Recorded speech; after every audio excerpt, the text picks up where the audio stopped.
All right, lads and lasses, get ready for some classes. Ooh, I did not even know I was going to do that. Yeah, you did. No, Come on. I didn't. All right. That gentleman over there trying to make me feel good about a bad joke. The guy's smoother than Billy Conley. He's got more class than Ewan McGregor. And he's less controversial than Sean Connery.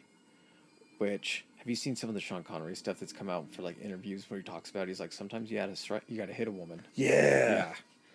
Yeah. I don't think that's a Scottish thing. I think Listen, it's a at Sean the same Connery time, thing. the guy actually was his best known role is as a spy that literally just banged everything and killed everything he could. And that worked for the enemy. Worked for England. Yeah. This week, we are taking a trip to where our families are from. Like, where our heritage really kind of started, which, it's Scotland. I'm part Scottish. You are probably, like, I don't know, half? No, just a little bit. What? No, it's a ways back, but yeah, that or it can also come from another nationality. We haven't done 23andMe. There's something weird about sending in your blood.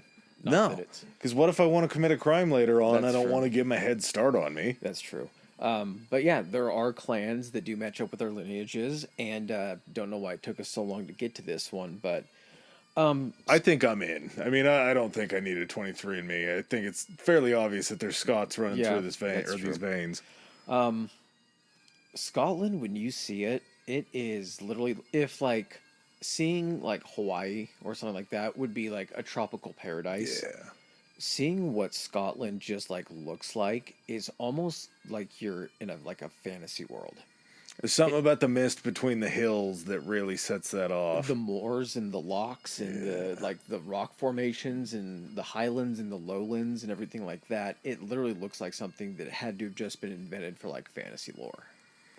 Well, and they do everything with it. I mean, we have the Highland Games where guys just toss telephone poles that they call something a caber or something like that. I mean, it's like shit that was developed in the Highlands of Scotland that we figured out how to adapt into like competitions. Yeah.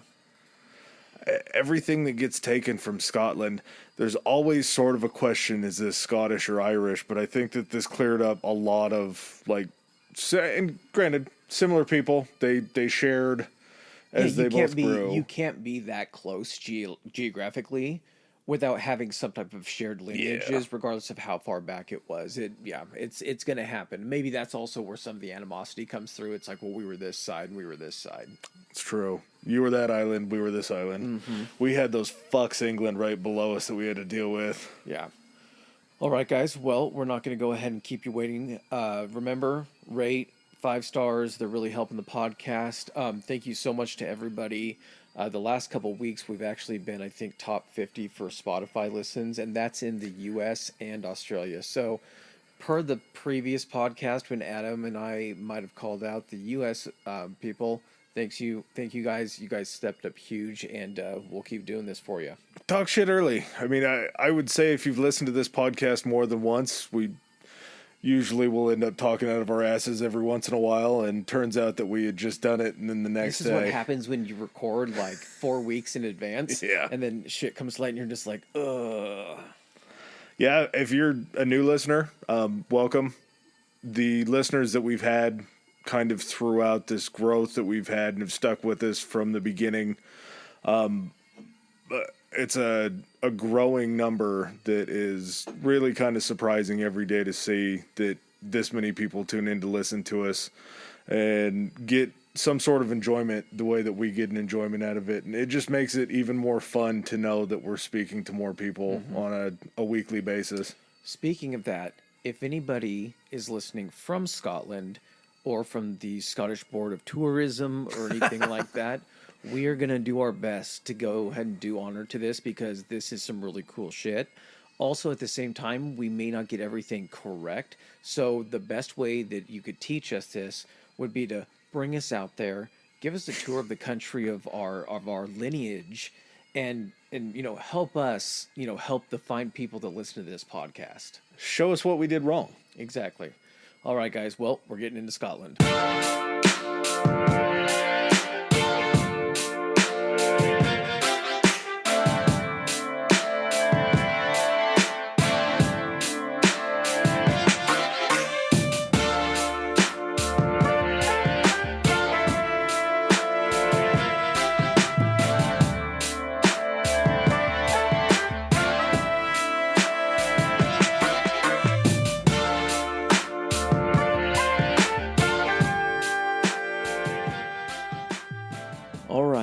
So, as this is the history of Scotland, we're going to go as far back as we can with how essentially the island got settled, how it was founded, and who it was founded by. I'm so excited that I get to try to fix my World War II Scotland blunder. I get to do some justice after saying something that has been repeatedly called out for Again, weeks. I'm not saying it's bad. I'm reaching out to their board of tourism. Please teach my co-host here, and I will also accompany him to make sure he learns his lesson. Just the most ignorant American Scotsman that there's ever been. Yeah, that's me. So Scotland, land of Scots, it's had several names essentially throughout its history, and we'll get to essentially how it has its name today. The island itself was inhabited at least 8,500 years before British recorded history. So British recorded history goes back, pretty far because they can also track it back to the Romans when the Romans were there prior to what was it, William the Conqueror coming over. So they can track it back quite a fucking ways. 8,500 years before British recorded history, you get people in what is today currently Scotland. Pre-Ice Age, they found pre-Ice Age axes on Orkney Island and the mainland, and Orkney Island is the first set of islands to like the north of Scotland. So even of that high, pre-Ice Age. I was kind of thinking about this. Just like the inhabitants would have had to have come from like an island up there. They wouldn't have gone from the south to the north, right? It would have had to have been somebody that was already occupying more like mainland Europe and then coming over.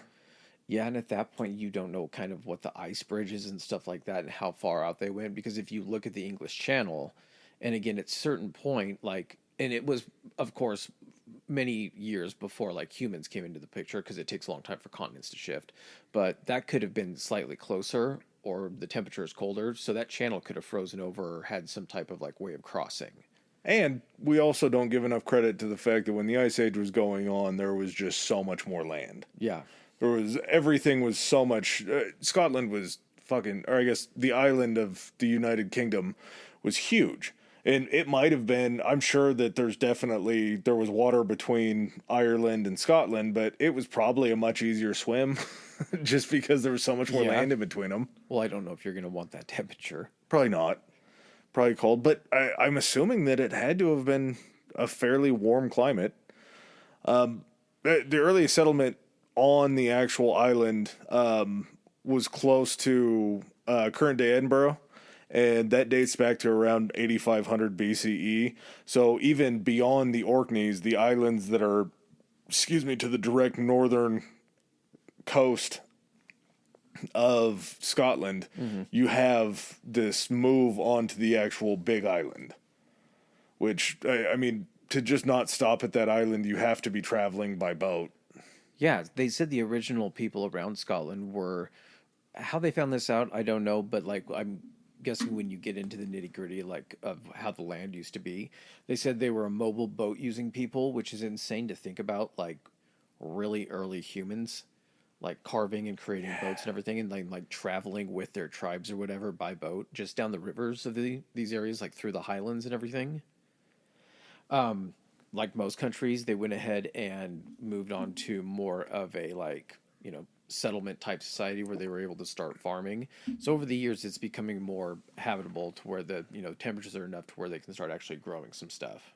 And when we're talking about later on in the years, the settlements that they found on the Orkneys off the northern coast, like I was talking about, 9,500 years old. Edinburgh, the one that was by Edinburgh, 8,500 years old. So still so far back. And then they started to do some things that we kind of saw in Egypt, because they started building different structures, something called the Maze How.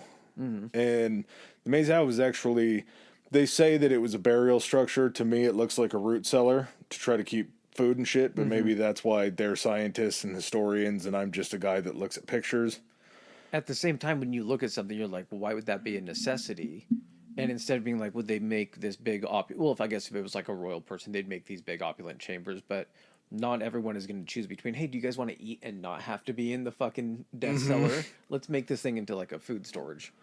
Well, yeah, but also at the same time, you have to have a hierarchy of people to build something that would be a burial chamber for somebody that would be that elite in the society to be taken care of that way. There's also something called the Callanish stones. The Callanish stones, to me, look like maybe Stonehenge had seen the Callanish stones first and sort of ripped them off.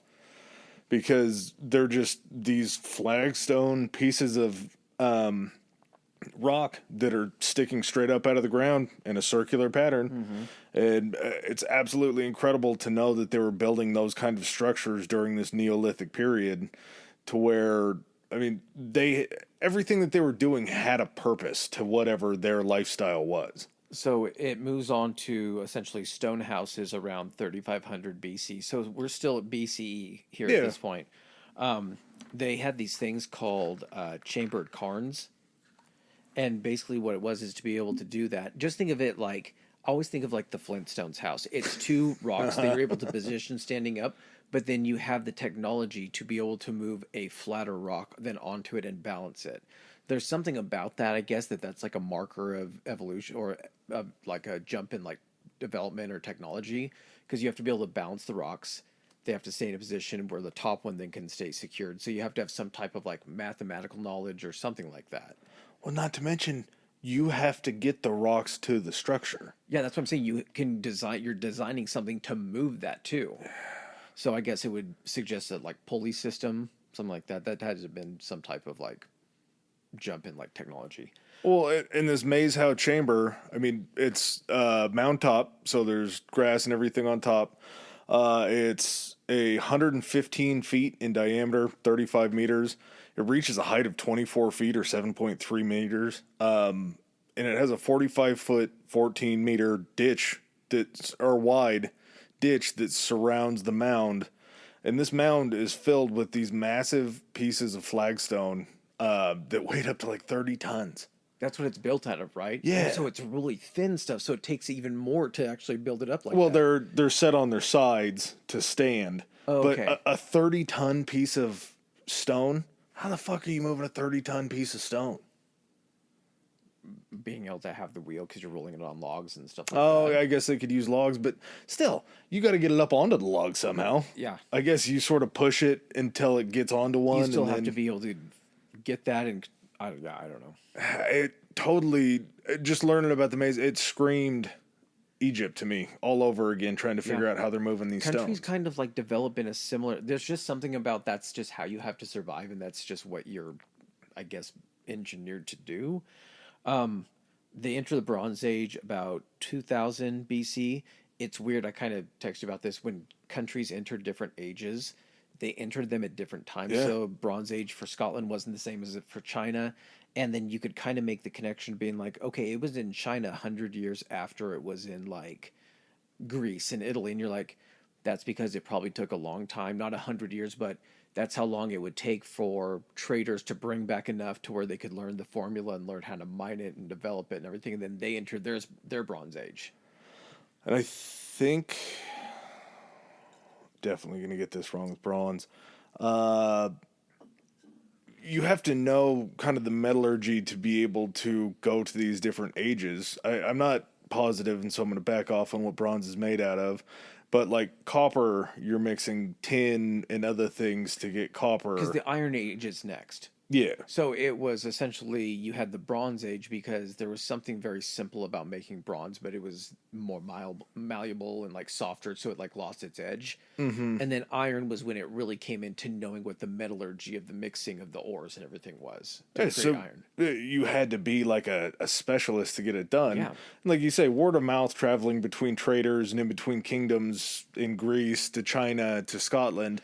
Eventually it all gets there, That's but what it I'm takes saying, a long ass time. Think of like the king seeing this and be like, I gotta have this. Who made this? And they're like, well, it's this guy back in this country. And he's like, go find him and tell him I'll pay whatever he wants to come here and show us how to do this.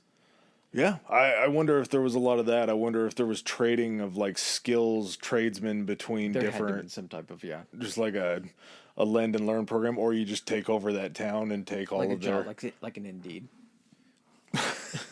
fiber to make Yeah. bronze tools. Neolithic indeed. They develop into go ahead and start making like hill forts. This suggests that they started to be kind of more of a settled people, and then entered the Iron Age in the 7th century. Which I had to look this up because I always mix up my centuries if they're the one forward or the one backwards. I didn't know if it made the same in BC. So it's 700 to 601 BC is what the 7th century was. And then in 200 BC they get these things called, were they the Broke Towers? Brook. Yeah, I think that's Okay, these are the ones I was thinking of when I was talking about the flagstones being placed in. So they were essentially these circular towers that they started creating, and would like create them as like some would use them as homes, but they were kind of more like ceremonial, and they kind of are like a, I guess like less stable looking version of like the towers you would see in a castle. So even if they didn't bring over the castle, like, the Normans and everything like that, there was still something about the development that it was like, oh, we're moving on from like wood to, oh, stone is more reliable to do this. And then we have the technology to map out this building to where it's going to stand up. And some of them are still standing today, which is a testament to how good these things were built, because they are built of a shit ton of stones. If you pull up a picture of them, basically what they look like is... How do you spell it? Broch towers. So and they're pretty large. It's just a ton of, I don't know if they had to have quarried these stones, but just placed in a large circle. But these things are almost like flagstones, it looks like. So there even takes even more to fucking build up these huge towers. Well, you just kind of used what you had in the area. When you get to places like Edinburgh and like the Big Island where you have trees, you're going to use wood for as much as you can. Mm-hmm. When you're on the Orkneys or something like that and there's no trees and all you can do is build shit out of stone, you just got to build shit out of stone. That's true. And it depends on what your resources are around you to be able to make things. And this is at a time, I don't believe horses were introduced to Scotland until maybe the Romans. Yeah, trying to think, because they did have cavalry. But I'm trying to think if they were able to, that was, the Romans were there long enough to try to like breed horses and steal horses and shit like that. So I'm not sure. But still at the same time, like that's still, you still have to do something with the materials once you get them and be able to put them in their correct positions. Absolutely. The first kind of, I don't know. The tough part about going back with history this far is none of this is written by the Scots. So everything is going to be, up until a certain point, everything is going to be different people visiting that have a written history different already. Sources and references and everything. Yeah. And so, and the reason that, like, why are you guys still talking about like ancient fucking Scotland at this point? Get to the good stuff. This basically leads us up to explaining what's going to happen next and kind of what their technological level is, so you can understand kind of from a standpoint of like might, I guess. Yeah. Why the Romans are able to just kind of march in here. And then what they were also up against. And that's what it was the Romans landing towards like them trying to move up to the north to the Scots was so much more of like landing seemed like it was fairly easy. But then as soon as they started moving more north and they were asking who the inhabitants were up there, the people in the south were like, those guys are fucking crazy. Yeah. They're naked, they paint themselves, and they fight dirty. And so immediately... They live in the fucking mountains where no one else can live. Well, like I was saying, there might have been a Greek reference that somebody who had circumvented the entire island that the United Kingdom sits on, they might have referenced Scotland as Britain's Orcas. So, and that was like around 320 BCE. So we're talking a very, very long time ago. I have a hard time believing that there was a Greek guy that mapped all this out, and it took the Romans until 43 CE to land in Britannia. Well, we're talking his name was Pytheas of Massalia, so put a little respect on the guy's name. So yeah, I mean, he claimed to have sailed around the island, so that would include both Ireland and essentially the island of Great Britain, what it is now today. So let's also kind of explain this, because this is good to know. The countries that actually make up Great Britain, then the United... Okay, so you have Great Britain, which is Scotland and England, because they're on the same piece of land. Also, there is Wales Yep. attached kind of at the western lower southwestern portion of it, and then also there's a fourth country there, and it's Northern Ireland, and it's like a section just up north of Ireland that's part of the United Kingdom. So those are the four that are in the United Kingdom. Literally the only section left that was willing to put up. Well, I guess maybe not willing because they're still fighting pretty fucking hard. But it was like the only section that England could keep a hold of. The reason I'm saying that is because throughout this podcast I'm going to use interchangeably Britain, United Kingdom, England, all kinds of stuff, and I'm just trying to I mean just that general area. Yeah, It's all the same for me. there's a little bit of, and maybe it's good nervousness because I kind of felt this way doing the Australia one that we did.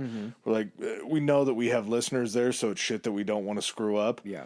And so to lay this out the way that we kind of see it, I think is a good, Yeah. good idea. I know that England and Scotland are separate because we're focusing on Scotland on this one. So we get the Roman invasion. Pliny the Elder, which is a name that pops up a shit ton in Greek and like Roman fucking research. During his time, 79 AD, they had known about the Hebrides, which are the islands off the west coast of Scotland. So you have there's two of them, two groups of them. Of the Hebrides? Yeah, so there's the Hebrides, they're the islands, but then also all the little like outlets of the islands that kind of hang off. I'm trying to remember how they differentiate Isle of them. Man?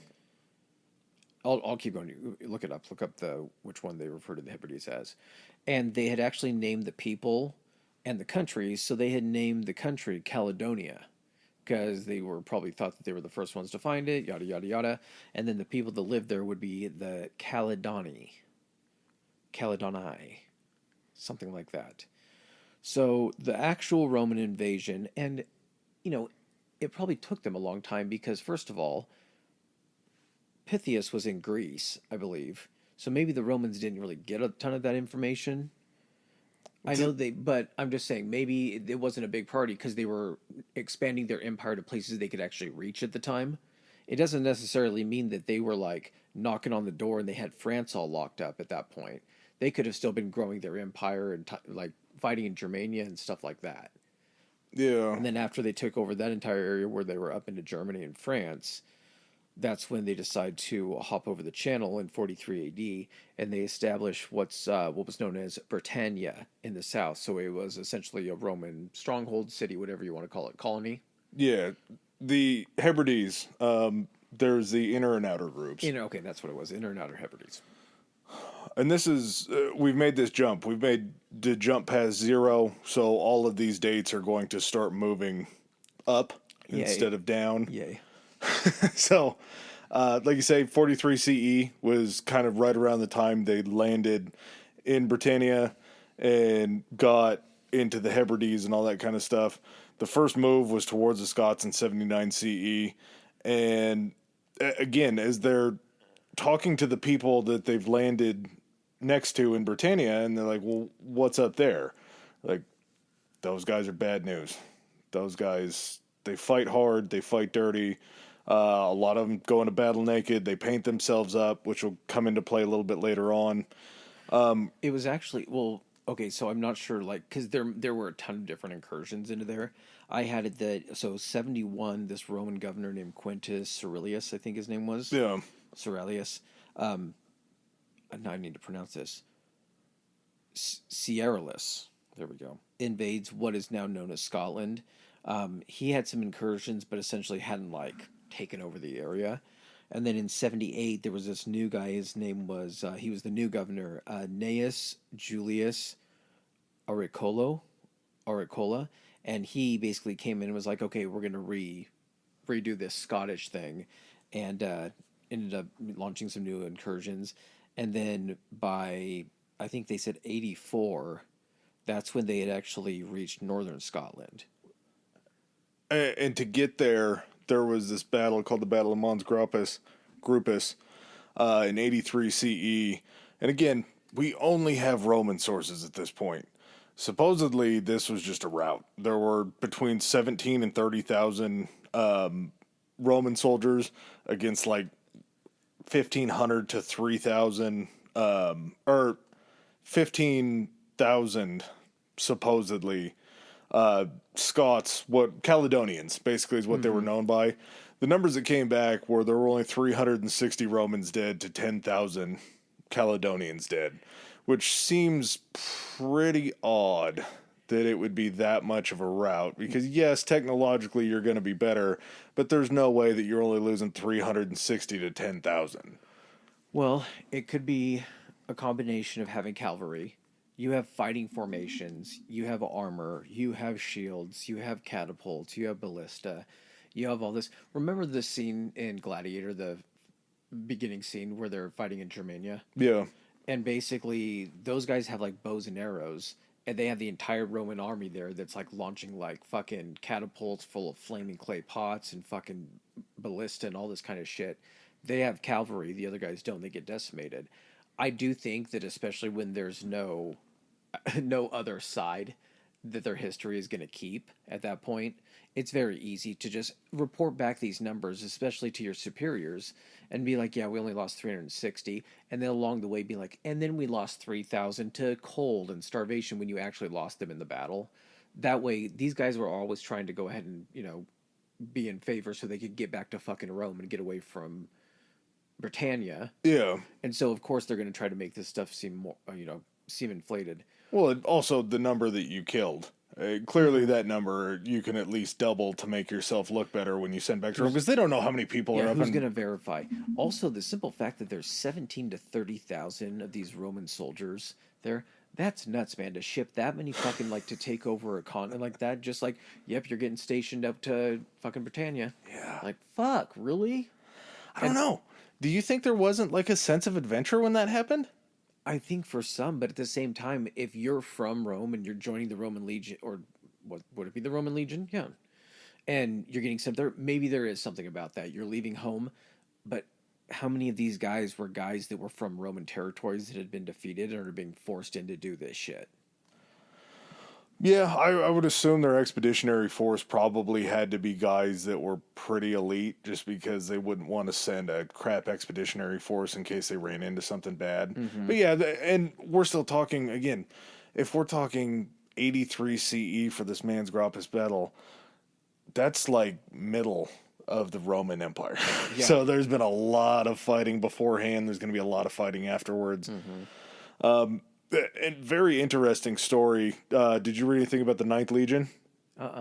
So in 108 CE, the Ninth Legion, which was a legion of the Roman Empire that I believe came out of Spain, because they were the Ninth Hispania Legion or whatever. Okay. They travel north into Caledonia, and by 120 CE, they're just completely forgotten and not written about. They marched up into northern Scotland and were just never found. Hold on.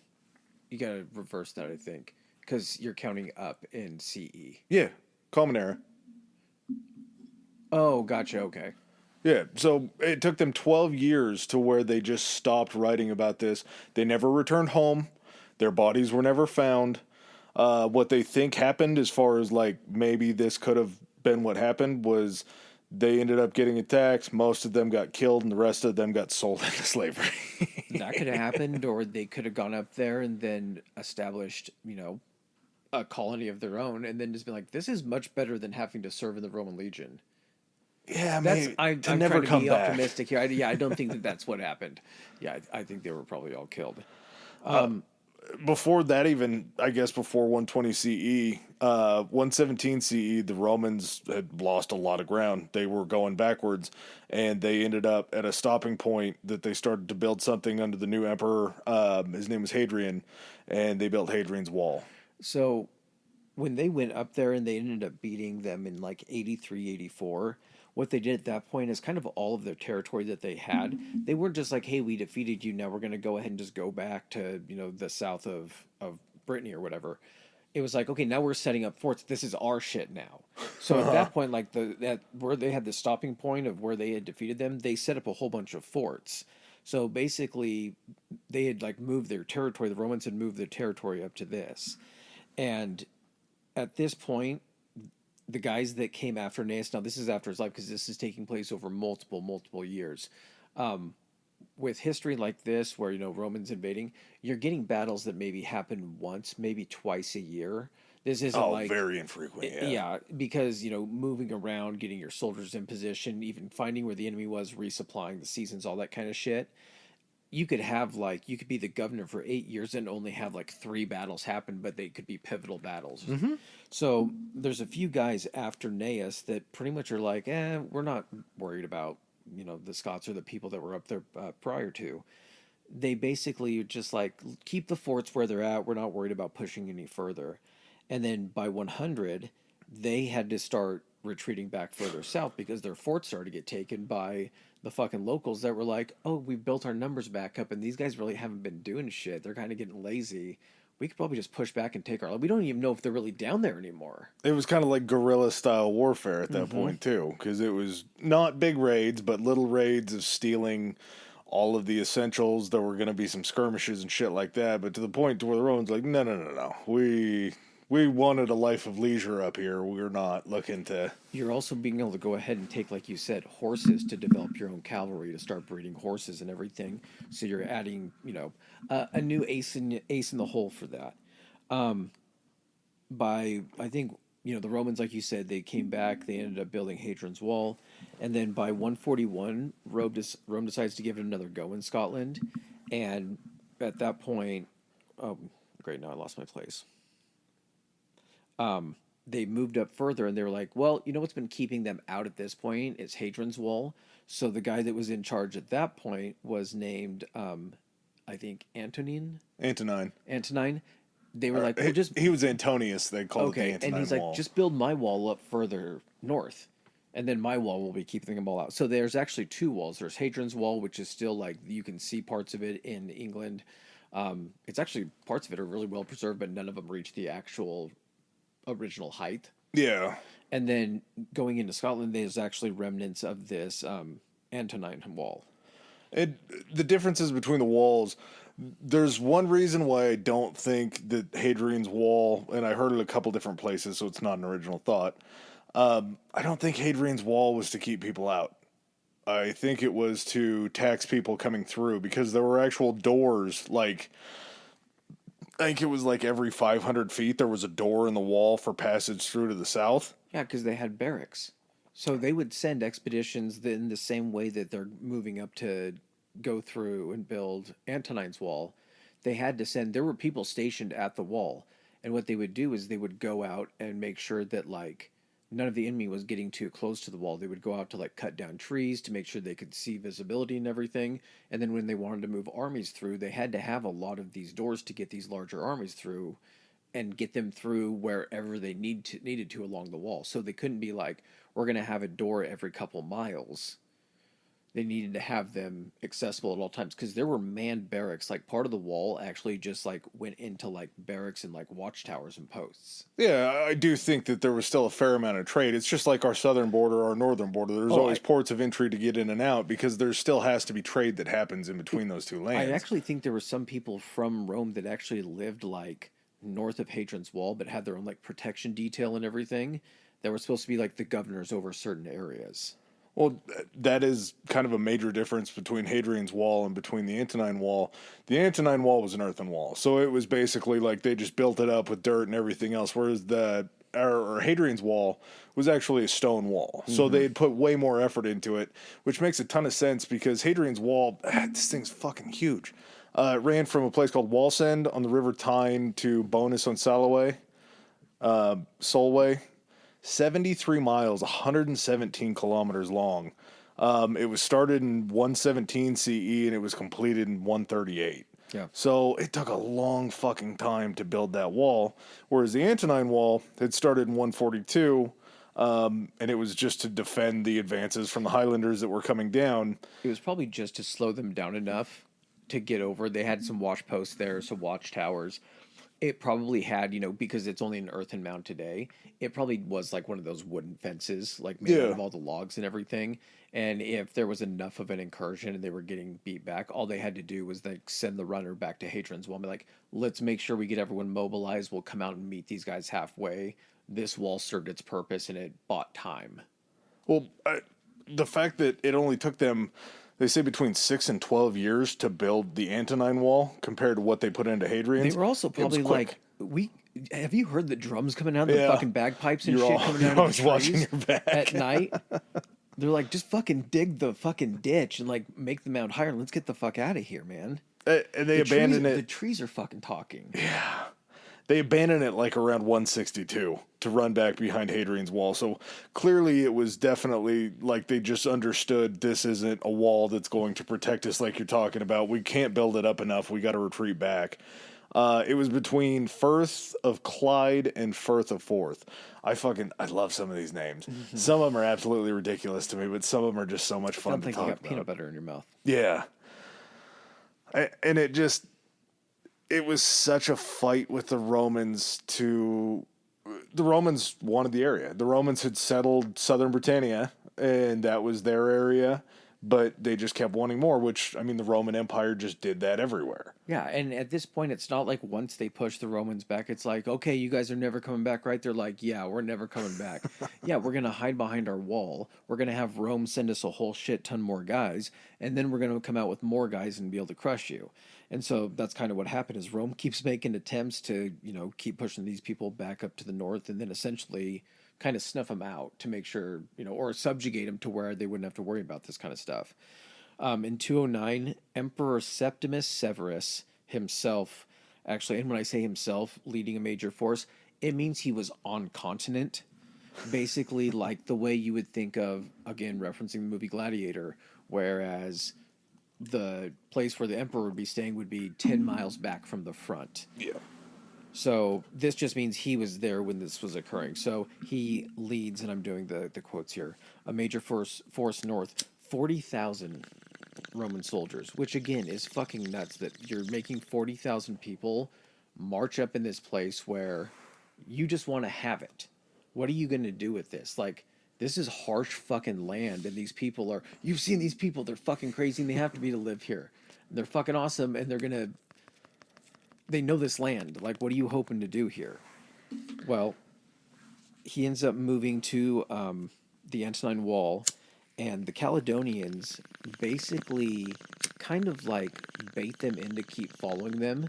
They never let them like engage them fully or really see them. They'll let them be seen, and they were even leaving out like fucking sheep and cattle so the Romans could like it kept them coming. They were just like, oh, they're just leaving us all their food, and basically let the terrain do the work because they had probably didn't know the area. They were going through bogs and swamps, this rocky terrain. It was fucking killing guys. You're moving tens of thousands of people through these With like terrains. baggage trains and wagons. You're used to moving equipment and being able to do that. And so they're not even fighting. They're just letting the train do the work. Well, eventually you are going to go ahead and run out of area, and you are going to get enough of these Romans coming through. So in 210, so a year later, the Caledonians pretty much sue for peace. After some skirmishes, they realized that the terrain could only do so much work. The Romans were going to keep coming. They'd beat them in a few battles, and in an effort to survive, basically they were like, we'll give up what's called the Central Lowlands. So with Scotland in the north, and please correct me if I'm wrong on this, in the north you have basically what you see in like images of like the mountains of Scotland, like the beautiful grassy peaks and rock and all that kind of shit. Then you have the Central Lowlands, which is basically exactly what it sounds like. It's in the center, and it's not quite the lowlands at that point, but it's kind of like a transition going down, correct? Yeah, so you'll have the Highlanders that live up north, and then you'll have the Lowlanders.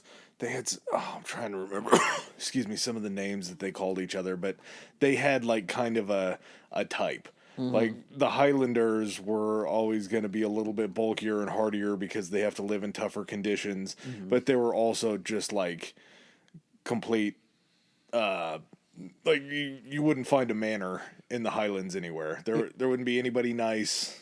It's going to be also where like the majority of like you get your settlements and cities and things like that. And when Scotland first starts to develop cities, this is where they're going to be is going to be in the lowlands because you're able to go ahead and farm a little bit easier. The terrain is more forgiving. Everything's just easier to do. Yeah, exactly. So, yeah, and so they're pushing north, but all the people that they're running into at this point are all these fucking hard ass mountain folk who are like, nope, So they end up giving up the Central Lowlands.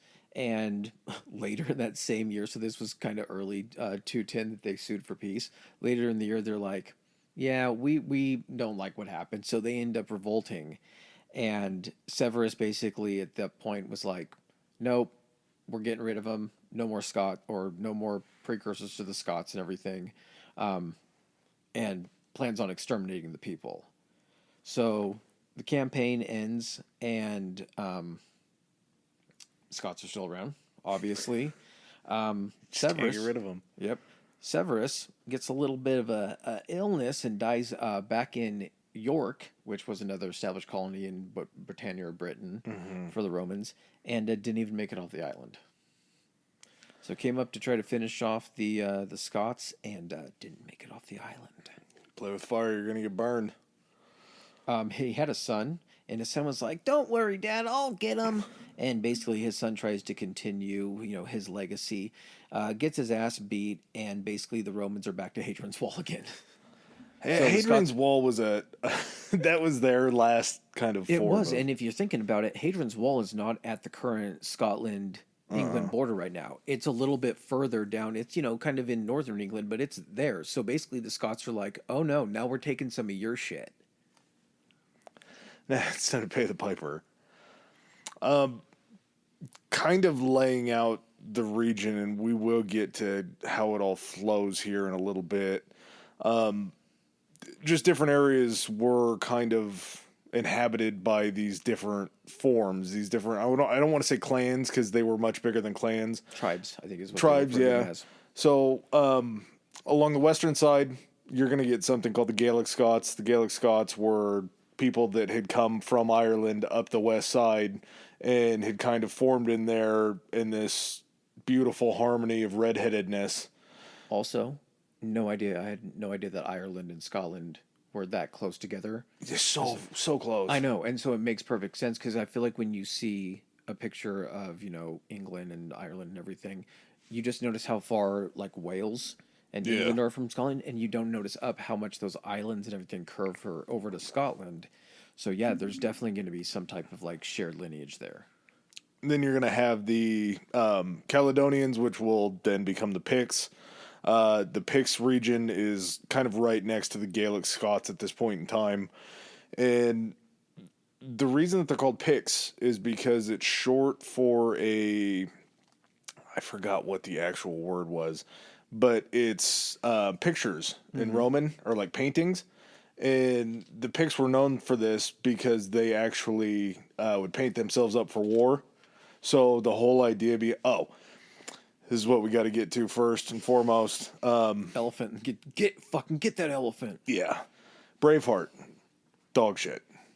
Braveheart was it wasn't a complete lie, but William Wallace painting his face blue, they weren't still painting their face blue by the time William Wallace was around. That was something that was taken from this Pictish time frame and then used in Hollywood to make it look like cooler. Also, the love interest in Braveheart, when William Wallace was like just coming to prominence, she was like 2 years old, and by the time that they would have met in the movie, like he would have been like 40 and she would have been like barely 18.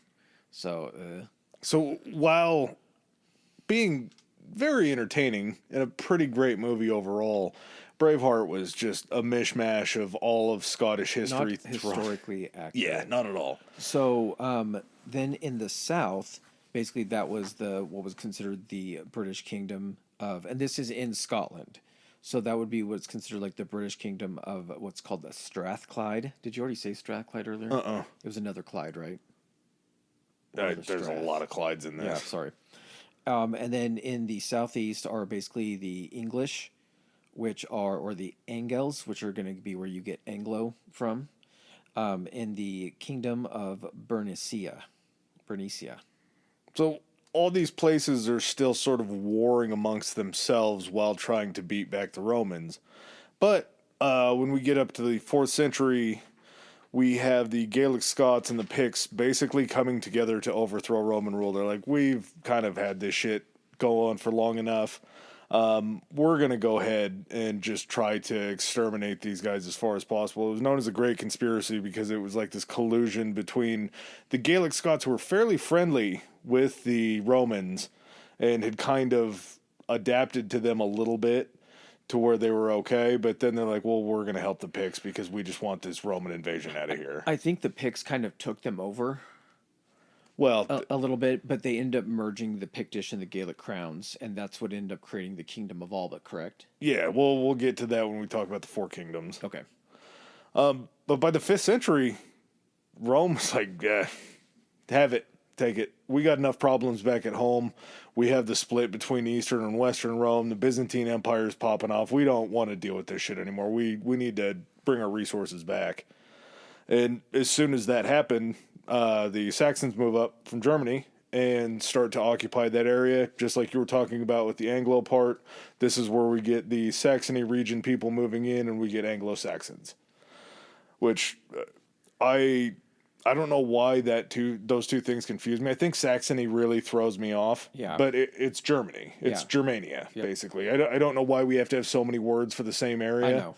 But a lot of this, I mean, I guess we have Scotland, Caledonia, and Alpa. Yeah. So it does the same thing. So the Saxons create what's called the Kingdom of Wessex. And then you have essentially what will be the Kingdom of Alba, which is like the largest kingdom in Scotland.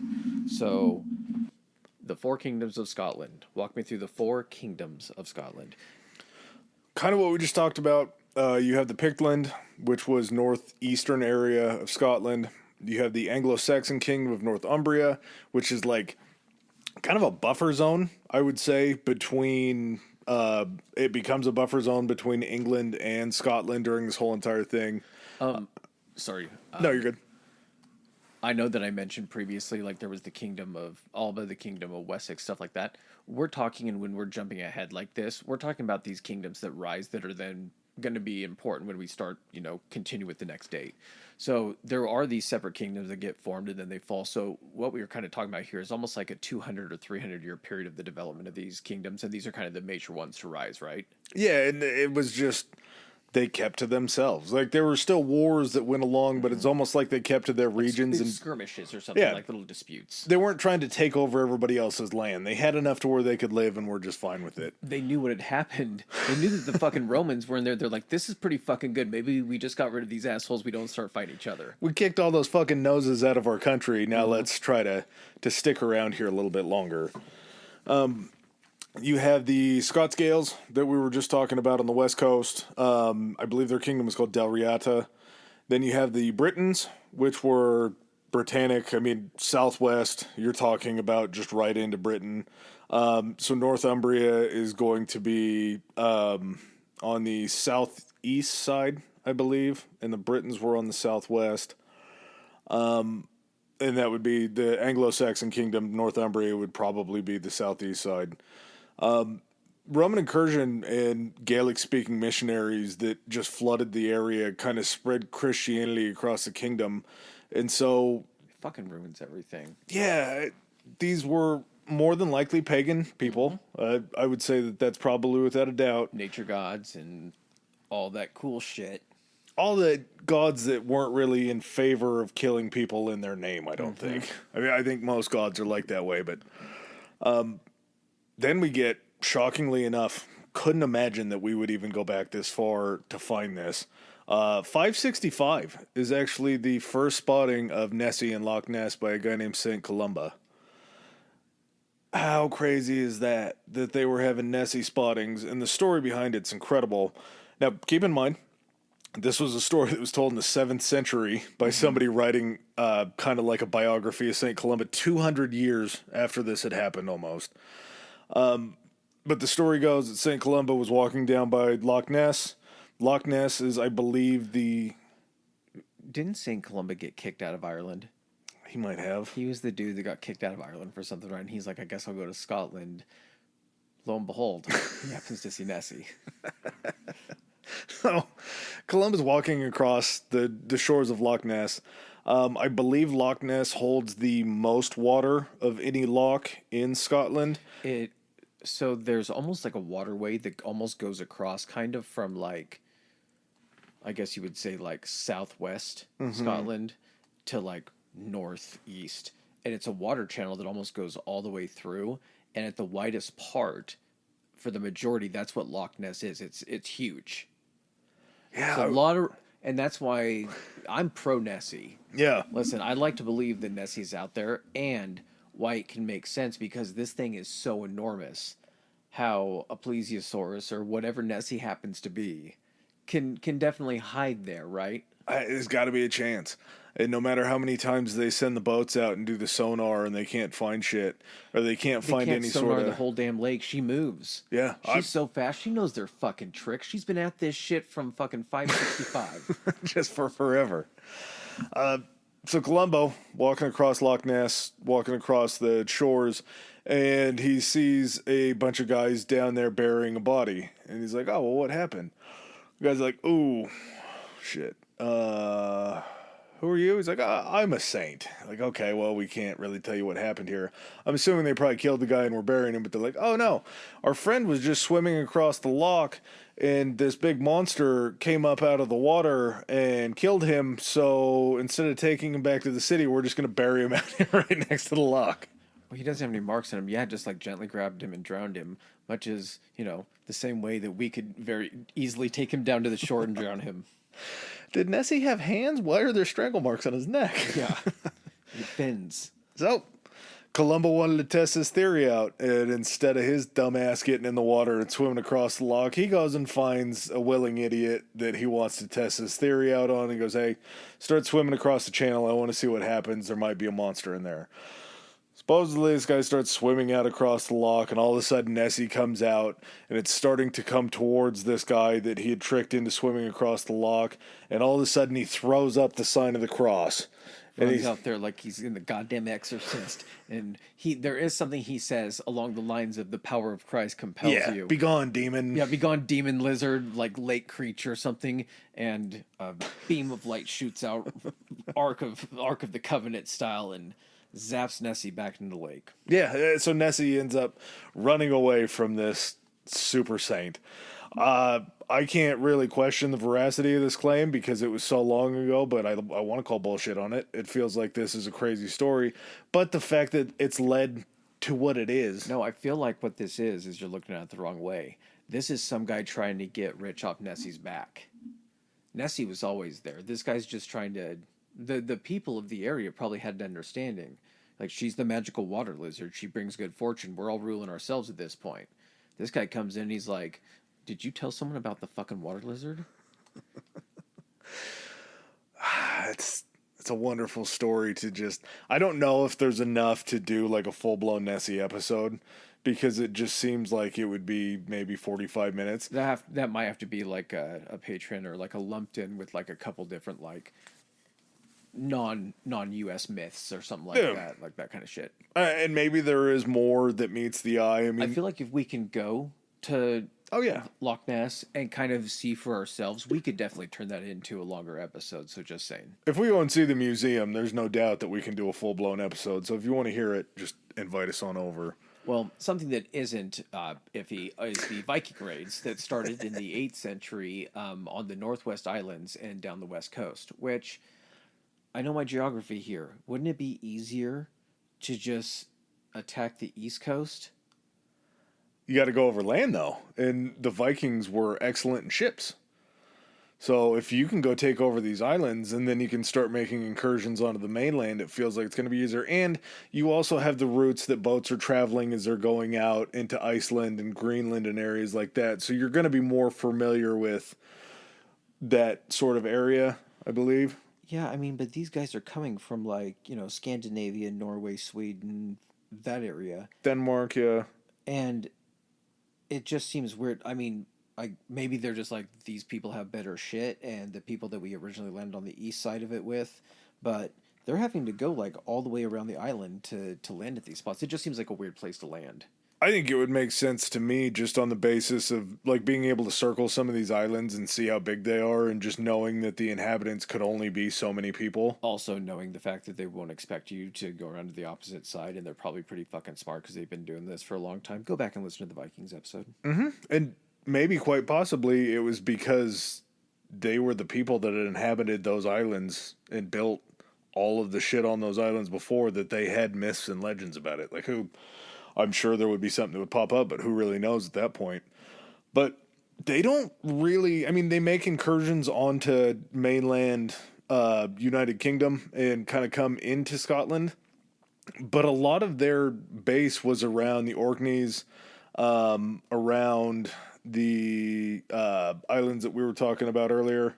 The Hebrides. Yeah, the Hebrides. And it makes sense too, because like the Orkneys are, and there's also, so there's the Orkneys, and then what's the set that's a little bit higher up? And these are groups of islands, because I want to say that Scotland has something. Shetland Islands are up there. Yeah, Isle of right. Man is up there. Yep.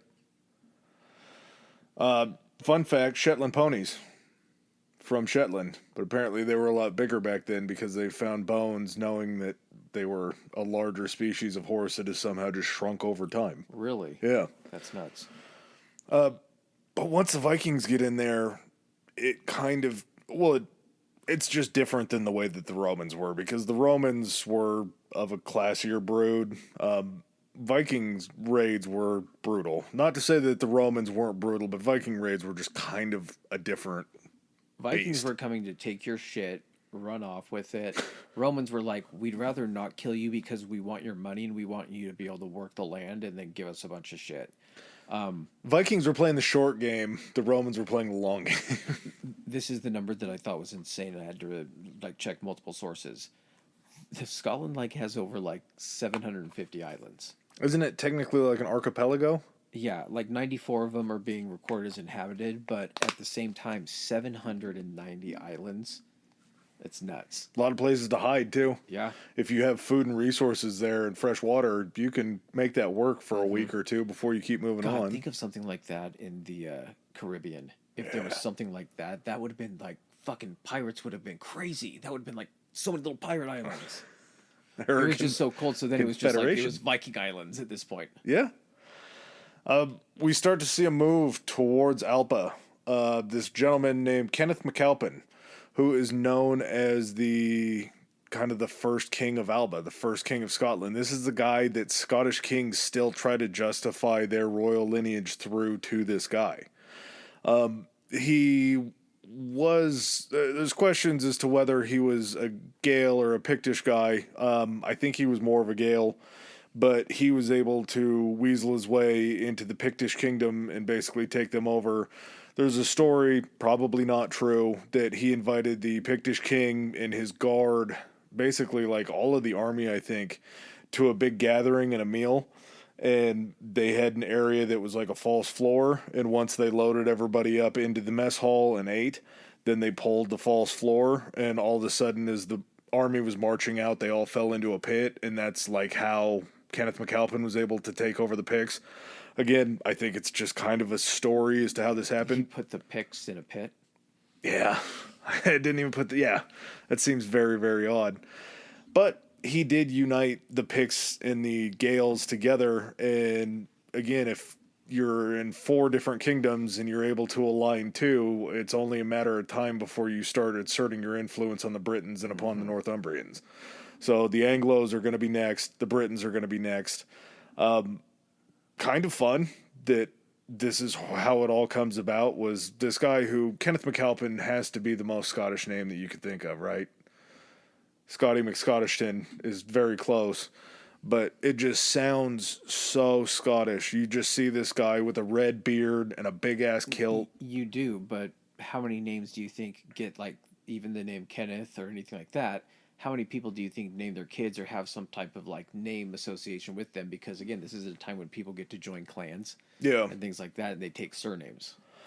Clans, I believe, were kind of more of a Highlander thing, but again, could be wrong about that. I think that's kind of where I saw. But yeah, they start to break down into these little more familial units, but still like villages almost. Okay, and please, again, any of our Scottish listeners, please correct me if I'm wrong on this, because I tried to look into a couple different sources and they kind of were a little bit different. But so the clan system was not so much a feudal system where you had like people under you, like serfs and stuff like that, what it basically was is you would still have prominent families. There was still like Scottish royalty. So don't think of it like as a bunch of like, yeah, there were like more tribal people and stuff like that. But there was also, because of like the Romans coming in, because of all these different cultures developing, you did have people that were considered like the royalty in these areas. And so they were like, more well to do and things like that.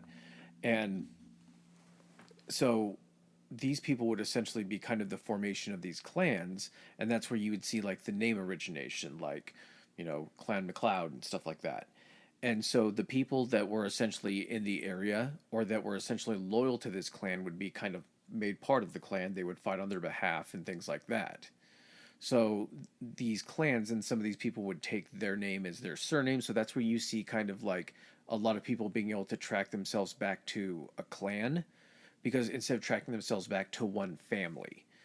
So there's a lot more people that can trace their lineage back that, because it's not just one family. It can be a whole ton of families that are all loyal to kind of this one family. So goddamn cool. I know. I love living in the United States and the cultural melting pot and having everybody else together. But I think there really is something about some of these places, like where if you live in Scotland, you have a certain surname and you can just trace your lineage all the way back to a clan. I don't know how many times we talk about this, but like we have no history here. No. Like we have to trace our history back to stuff like this to even make our history interesting. Yeah, definitely. But to live in a place where like there's recorded history and that this happened all within the confines of your country, and you have these like folk heroes and like warriors and things like that, like that's fucking cool. Hey, people like William Wallace that lived forever ago that you're still looking at. You can't visit him. We'll talk about why you can't visit his grave later. But we have guys that look so much more like us, and were so much more like us, and Washingtons and Lincolns, because it was only like 200 years ago. Yeah, exactly. So there's just so much of a gap between being able to see countries with established history and what the United States is. And like I say, it's not a bash against the United States. It's a great place to be and a great place to live most of the time, or some of the time. But you just don't really feel the connection as much to the land, because you don't have roots that have been able to settle for decade or for millennia. And all the cool roots, you fucking pulled up all the cool roots that we could trace our heritages back to. He also brought something that a guy named Fergus, King of the Scots, don't know how he got that name. He's probably given it to him in post after he died. Fergus, again, awesome name. He found something called the Stone of Destiny. And the Stone of Destiny was a stone that every king going forward up until the gentleman that we're going to talk about earlier, that we've actually talked about in the other episodes, Robert Bruce, all of the kings have been crowned upon the Stone of Destiny. So you have this spot that is so important that he's going to swing by, he's going to take that from the Picts, and he's going to set it down where his new kingdom of Alpa has started. So, a pretty interesting guy, and the fact that this is the number one thing that kings and royal families try to trace their lineage back to, pretty important to understand that this is like not necessarily Jesus, but you want to be related to this guy, because if you are, you're going to be something important. Well, and here's kind of the funny thing. So initially this came as kind of the Picts taking over more of kind of like the Gaelic peoples. Well, essentially the Pictish lands and name pretty much disappear by 900, because new kings go the other way and kind of all embrace like the Gaelic culture. Well, and that's where I kind of think that there was more of an agreement between the Picts and the Scott Gaels, because it just, like, the Gaelics seemed like they could really be a good friend. They just slowly kind of inch their way in until you're so in love with their culture, what they're bringing to the table, that you just start speaking Gaelic. You start speaking their language. It just becomes easier. And it also could have been that those were in higher ranking positions within the government, so a lot of the government speak was in Gaelic probably, and then it just kind of worked its way down into the people. The Gaels and the Vikings actually got along too. Again, this is more to the point of just how popular and fun these Gaelics must have been to hang out with. They started settlements together down in southwest Alba, where they were like intermarrying. So they were sharing their cultures together and were forming like these groups of super soldiers, these Norse Gaels that were Just during Viking raids and everything, every so often a guy would just be like, "You know, I think I'm gonna hang back. No, I'm good here. You guys head yeah. on home. I got nothing home for me." And a couple of guys were like, "Yeah, that sounds good. We'll just hang out here." Then eventually, you just get entire build and be like, "Oh my god, they're here for it." It's like, actually, do you mind if we like come and chill and hang out with you guys? I'm like, yeah, come on over. Into that kind of 900s time frame, just to kind of lay the land. The Vikings occupied most of the northern and western islands, with the Britons still continuing their control of the southwest. The Gaels controlled basically all of the northeast and kind of the central lands, and then the English Anglo Kingdom of Northumbria was still down in the southeast. So there's still kind of this separation, even though this idea of Alba is spreading further and further out. The 10th and 11th centuries were when Gael culture just spread everywhere. It was down in Northumbria. It was in the Britain region. The Latin term was called Scotia, which it starts appearing in texts around that time. And then the English referred to the island as Scotland. So this is where we see this transition from Alpa to it becoming what it is. And I mean, once you finally land on a name, I feel like you get the full identity that you know about today. Like And at that point, though, did they think the name was going to stick? They yeah, had maybe different not. names before and everything. They're like, all right, what's it going to be in 100 years? Yeah, it absolutely could. Again, we have these incursions of now this new Scottish breed. This Alpa turns into Scotland. You see Scott victories against the Britons, which allowed them something called Strathclyde. And once they take Strathclyde, in 1018, they emerge victorious in Northumbria at this thing called the Battle of Cartham. So now we start to see the dominance of Scotland taking in these kind of last regions. And not to say that there aren't still like the Galloways that are going to be up north in different areas that kind of fall under different influences, but Scotland is kind of starting to come together as a whole. Like it's one nation now as opposed to like varying kingdoms. Mm-hmm. And once you start to get that kind of I don't know what you would call togetherness, we get shaken up again. Well, I mean, that's the nice way of put it. Like most places throughout history, to come together as one, a lot of people are going to have to die. And so there's, these countries that are just stronger, like Alpa, come down and are going to take over the weaker ones and pull everybody under the control. But in doing so, you can't have essentially what you have now without shitty stuff. Every country has shitty stuff happening. Like there was no instance in history where all these tribes were together and just been like, "You guys just like want to be one tribe," and they're like, "Yes, we were waiting for you to ask." We didn't want to be the ones Yeah, to we put didn't want that to be the first ones. invitation. Yeah, I mean, it all kind of starts to come together, and then all of a sudden you get the seismic shift in 1066, the Norman conquest of England that we talked about in the English royal family episode, where you get William the Bastard, William the Conqueror, invading and taking over this area of England. And you get this Norman influence that's coming from the mainland kind of out to the island. And then William the Bastard, he's called the Bastard for a reason. After he takes England and takes over that area, he starts sending raids up north into Scotland, and he forces the king to submit to his rule. And once he does that, it's kind of on where raids start coming down from Scotland into England. England's incurring up into Scotland, even though they still have to, pay homage to King William. There still are these bands of these guerrilla fighters that are just like, no, man, fuck you. Just because our government of Scotland is cool with you doesn't mean that we're still fine with you guys coming and asserting your influence on us. And that's not to say essentially that like Scotland just pretty much rolled over and everything. There were certain like military advances that the Normans had. I want to say the longbow was a huge thing because essentially it would be able to dominate at range before you even had to, be fighting anybody. And they really didn't have, because this is the first time they're seeing this kind of stuff. They don't have defenses for it. They're like, well, can't they just figure out, within a couple battles how to beat the bow and arrow? No, when you've been fighting and training to fight a certain way, and someone introduces something new onto the battlefield, it's not just an instant, adaptation to it. And so they're able to really kind of have their way with the Scots because of this.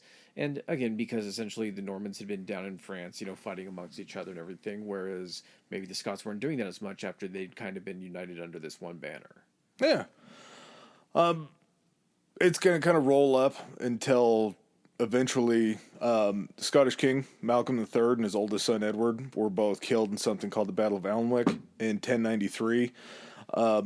Surprisingly enough, it was at the hands of a guy named Robert de Mowbray, and he was actually the Earl of Northumbria. So you have a former Scottish area of Northumbria where de Mowbray's like, we want to be more a part of England, so we're just going to go ahead and kill the Scottish king. Yeah. Once that happens, it's just kind of a different ballgame, because this is the first, not necessarily like Scotland being ruled by somebody else, because they're still going to fight back, and the Vikings never fully took them over, the Romans never fully took them over. It's just sort of like, now England is going to be able to assert all of their kind of culture into the area. Well, they basically are putting people in there kind of as like puppet rulers. Mm-hmm. They're like, no, you guys have your own ruler and everything, but they're pretty much just putting whoever they want in charge. And even if it's not someone that they really, really wanted in charge, they're probably able to either, apply that person through threat, stuff like that, to be like, no, you're going to give us, this kind of trade agreement. You're going to pay this much taxes. You're going to be essentially behooving to us and have to serve if we go to war. You're going to have to provide troops and everything. Well, and in order to keep kind of that Scottish threat down after they've been taken over, William Rufus, the aforementioned again in the monarchy episode, kind of started to get involved in the Scottish succession, to where he was pushing some of Malcolm's children to fight for the throne when Malcolm's brothers were the ones that were the claimants. So instead of like the down lineage of children taking over for their father, they were still so young that Malcolm's brothers were then trying to take the crown. Well, William Rufus is like, no, you're the heir because you're Malcolm's child, so you need to go up and fight. All of a sudden, one of them kills their uncle, then that child takes over, then that child is killed in the war or from unscrupulous means from other members. And so this succession crisis that they're having just over time is only benefiting England, because if Scotland's fighting themselves, there's no way that they're going to be able to fight England too. Well, we end up getting this guy. Did we talk about Edgar yet? Which one? The first one, I think. So he was the dude that ended up signing and giving the Western Isles over to Norway. Why are you giving the Western Islands to Norway when they're on the other side? Like, is it for trade purpose? I don't know. It just seems like basically this guy was a British plant, and so he was just doing whatever, the Kingdom of England wanted to be done. Yeah. And just along that kind of line, this sort of commingling of the royals, where you start to get these relationships where the Scottish family is being taken in kind of by marrying English princesses to Scottish princes. And there were circumstances where people that could be in the line of succession were down in like Norman France. Yeah. And everything basically being groomed into this way of thinking, and this is the way things. So when it happened to be, if, they came into the line to be the next king of Scotland, you had someone who was basically the English king of Scotland. A half English ruler. Well, the one that had been raised in the English way, or, the Norman way their entire life. Yeah, and it kind of becomes this Europeanization of Scotland, where since the Normans were from Norman France that came up and took England, you still have this connection like you're talking about with this French culture. And Scotland ends up pushing a lot of Gaels out of the royal courts because they're bringing in these French people that they've grown fond of, and immediately that pushes all these Gaels that were the originators of this land into servitude. So you kind of start to see where these uprisings are clicking back and forth because the Gaels are like, no, the French people didn't live here. The French people didn't have to fight the Vikings and the fucking Romans. This is us. Yeah, no shit. This is our land. Well, basically, this guy named David the First. So these are pretty much just like all English plants when we're talking about these guys here for the next few minutes. Basically, like I was saying, he Englandized Scotland. One of the, trying to talk about the benefits of this that actually came out of it, because there were some, and talking about all of the negative shit would not be fun. Basically, it serves to actually start creating cities. That's where you get some of the cities popping up. You get the boroughs of Eden, stuff like that, which becomes Edinburgh. You also get economic development when they start to actually use like coinage, and Scotland begins to have its own type of currency. So cool. Which, really thinking about it, like before that, even leading up to this point, it was all like a barter and trade system still at this point. Well, they were using...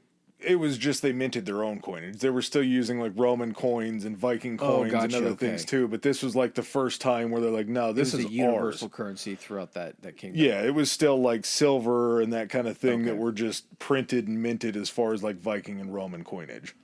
Well, we end up getting to this point. Did you have anything before Alexander III?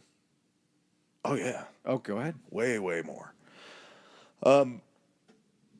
This is where stuff kind of starts to get batted around, and it's pretty interesting how... I guess it's not interesting because they're just neighbors, but this king called William the Lion became close with the French. They signed a Treaty of Alliance in 1168, and this was the first treaty that was signed between Scotland and France. He helped the revolt on Henry II in 1173 and was captured by the English. So... as this French revolt being pushed by the kings of France to overthrow Henry II along with his kids, the Scots were like, yeah, shit, we'll throw in on this. We'll help you out. We're an alliance, so we're going to go ahead and take care of it. And William the Lion ends up getting arrested. And during that time, he's taken back to England. As a punishment, Henry sent troops into Scotland for kind of the occupation and leverage. And to release him, William the Lion and regain his kingdom, they had to acknowledge Henry as their feudal superior. So this idea of feudalism goes all the way up to kings, where it's like, yeah, you're the king of England, you're the king of Scotland, but you still have to pay homage to me. And if I need you and your people to fight for me in whatever wars I do so Exactly. choose, you guys are going to be fighting for me. Yeah. He had to pay a tax of 40,000 marks, which was a tremendous amount of money. To just basically pay for the English occupation in the lands. This was called the Treaty of Falsey, and it started all sorts of revolts in Scotland that lasted all the way up into the 13th century. The treaty continued until 1189, which is funny that it launched shit all the way into the 13th century as far as the revolts go, and we'll talk about why independence and revolts go hand in hand here coming up. But in 1189... English king, Richard the Lionheart. You remember talking about Richard the Lionheart, the guy that... Richard liked to crusade. Yes, he did. And Richard needed money to go on crusade. So what does Richard do? He goes to Scotland. What do we have we can sell? What do we have we can hawk? Yeah. I got to go down and fight for Jerusalem. What do we have? Richard goes ahead and agrees to basically terminate this deal, giving Scotland their freedom back for the grand total price of 10,000 total marks. So, if you guys could speed up the payments, give us 10,000 right now, we'll clear out the debt, and you guys can have your shit back. Yeah, so I don't know what you had paid on the 40,000 now, but we'll cut it down to 10,000. You guys get your shit back. I also find it very interesting that we have King William the Lion working with King Richard the Lionheart. Mm-hmm. Lions, obviously royalty, very big, but just the fact that both of these guys with a very similar nickname are the ones that are trading back and forth. Not native to the land of Great Britain or the United Kingdom. No. So Scotland is back in William the Lion's hands. He then tried to purchase Northumbria back from Richard as well for 15,000 marks. But the reason that Richard the Lionheart squashed on the deal was because he didn't like the idea that he couldn't still own all the castles that they had built up in the areas of Scotland. Of course. Because during this time, just like we talked about during the monarchy episode, castles were a thing that came from France somehow. You would think that Scotland and England's castles would have been so much older than France's castles, but Scotland brought all this architecture to these I areas. think one of the things too Or France brought it to is these that areas. I think France maybe moved away from castles a little bit sooner and would like maybe convert their castles or tear them down and use the materials to build like palaces and stuff like that because that became like the in vogue thing. Yeah, could be. Yeah. Just like an architectural evolution. Then we roll right into my favorite king personally, King John, the biggest idiot that England, well, maybe not now, but produced back then. He was going into Scotland and kind of flexing on William because William was getting older.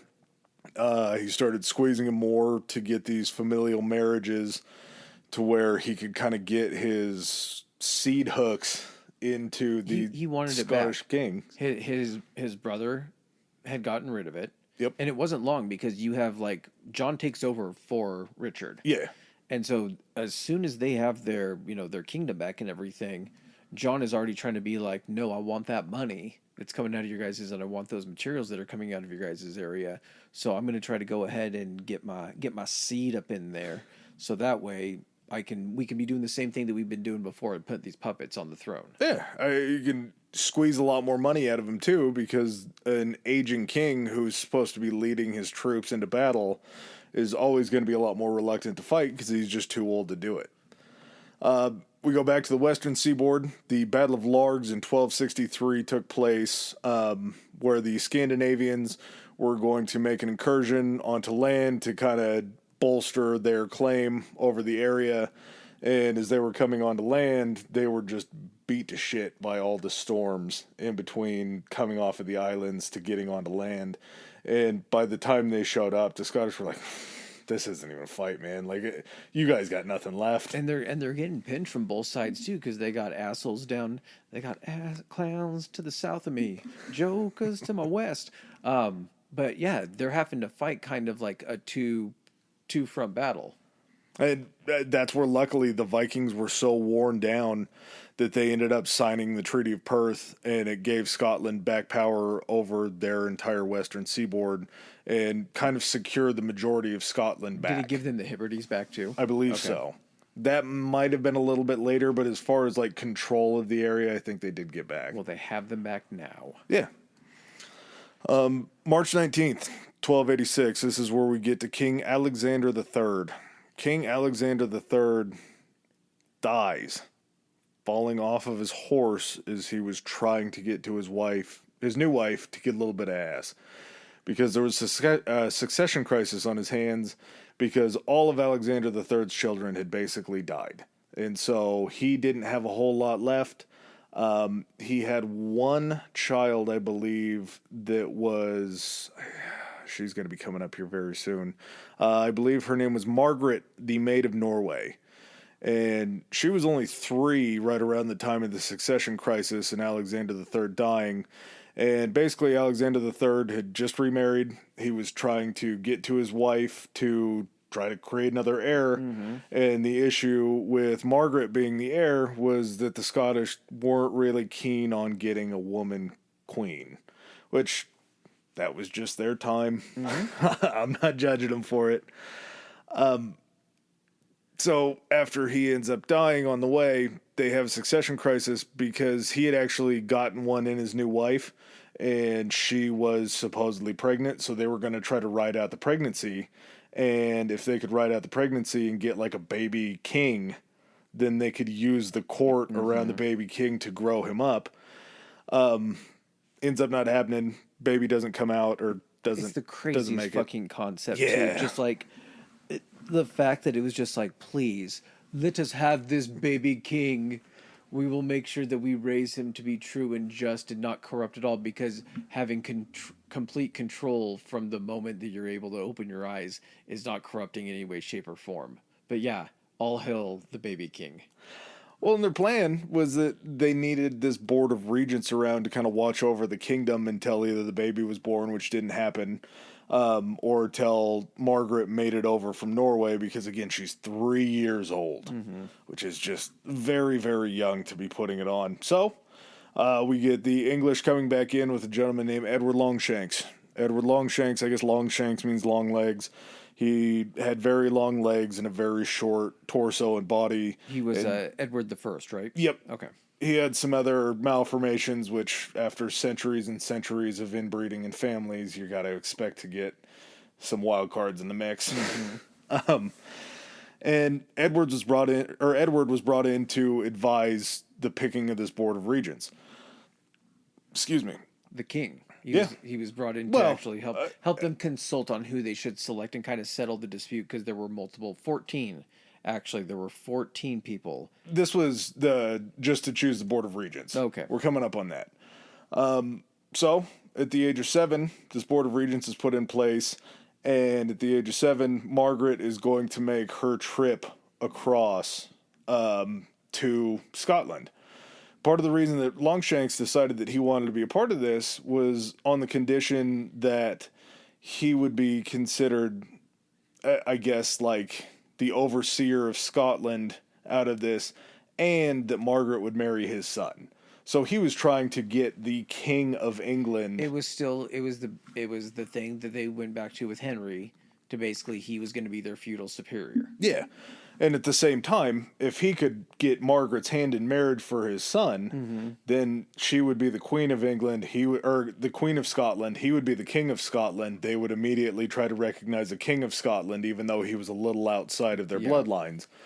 Well, at that point, was that his only son too? Because then he would have also been King of England and King of Scotland. They do the thing where sometimes if they have multiple children, they'll keep their heir close. Yeah. So they have them there, and then the other children, they'll marry off for political ties. So I can't remember if that was his only son. I think he had a few more. They might have been daughters too. Well, we know that he had more sons because that's where we get Edward the Second and the rest of the goofiness that comes along with him. Unfortunately, at the age of 7, Margaret dies on this trip back to her homeland, and she died of it was like extreme seasickness or something like that was the cause. I don't know how you get extreme seasickness. It'll kill you, but I guess if you're 7... Dysentery, you're dehydrated. That could be, yeah. So you're weakened by that. You're and then 7 years old throws you through. Yeah. And this triggered something called the Great Cause.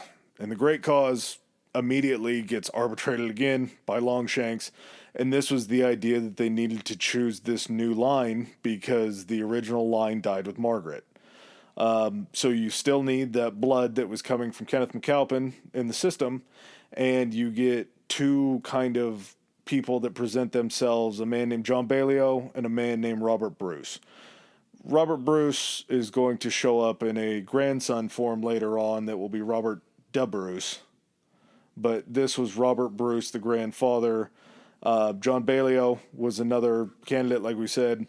And just to kind of make this process a lot tougher, Longshanks brings in 11 other people to try to choose from for this King of Scotland I think role. they said there were 13 or 14 total. So the one that had essentially the best claim, and when they're doing these claims, it's essentially tracking the bloodline to see who was the most closely related to, that line. Yeah. So the first closest was going to be John Balliol. And with that, like I said, part of this was basically with the understanding that Scotland would be in a lower feudal position to the crown. So John Balliol ends up getting the crown at this point. Robert Bruce, who was the 5th Lord of Annandale, was the next strongest claimant and kind of reluctantly has to accept what's going on. But yeah, over the next few years, basically John undermines Edward. Edward undermines John. Oh yeah, sorry. Edward undermines John, his authority and basically independence of Scotland, pretty much at every opportunity he gets. Well, Edward was sticking his nose where it didn't belong. There were already rulings that the Scottish government had made that Edward was coming in and reversing. Mm-hmm. He was just completely trying to change the game. And the fact that Balliol had sworn his allegiance, he had paid his homage to this guy that's coming in and trying to take over the country. Balliol gets a really, really bad look at this point. People are really... They called him Empty Jacket or something like that because he was just like a hollow core that was the king that Edward was just running everything through. And he was just like... Yeah, he was a puppet. Edward is the best. Mm-hmm. So basically that happens for the next few years, and John eventually ends up listening to his chief advisors and is like, hey, we need to knock this shit off. We probably do need some help if we're going to try to resist the English rule. And so gets him to partner up with France in what was called the Auld Alliance. So not the Old Alliance, AULD, the Auld Alliance. I think it's still the same thing. It's just how they pronounced it. But part of the reason why they needed that Auld Alliance was because in 1296, Baliol was like, hey, man, that homage I paid you, it's gone. I renounce that homage. We're not going to continue this deal where you run over our country. Go over to France. They sign this treaty, which is huge because what's going on between England and France? War. Yeah. So France sees this as an advantageous position because it kind of, Scotland can draw troops away from France if they're battling. Not only that, Either but way, you have a place to get French troops on the actual mainland to threaten England, whereas the English Channel is essentially their greatest defense at this point. And this was in 1295 that John finally listens to his advisors, partners up, and gives Edward the finger. But in 1296, Edward's like, nope, not going to happen, and invades and is able to depose John. Now, after this, the people of Scotland have kind of finally had enough. And so we're going to get to what's going to be referred to as the First War of Scottish Independence, when a few guys decide to take up arms and fight back against the English. And we're going to get to that after a bathroom break.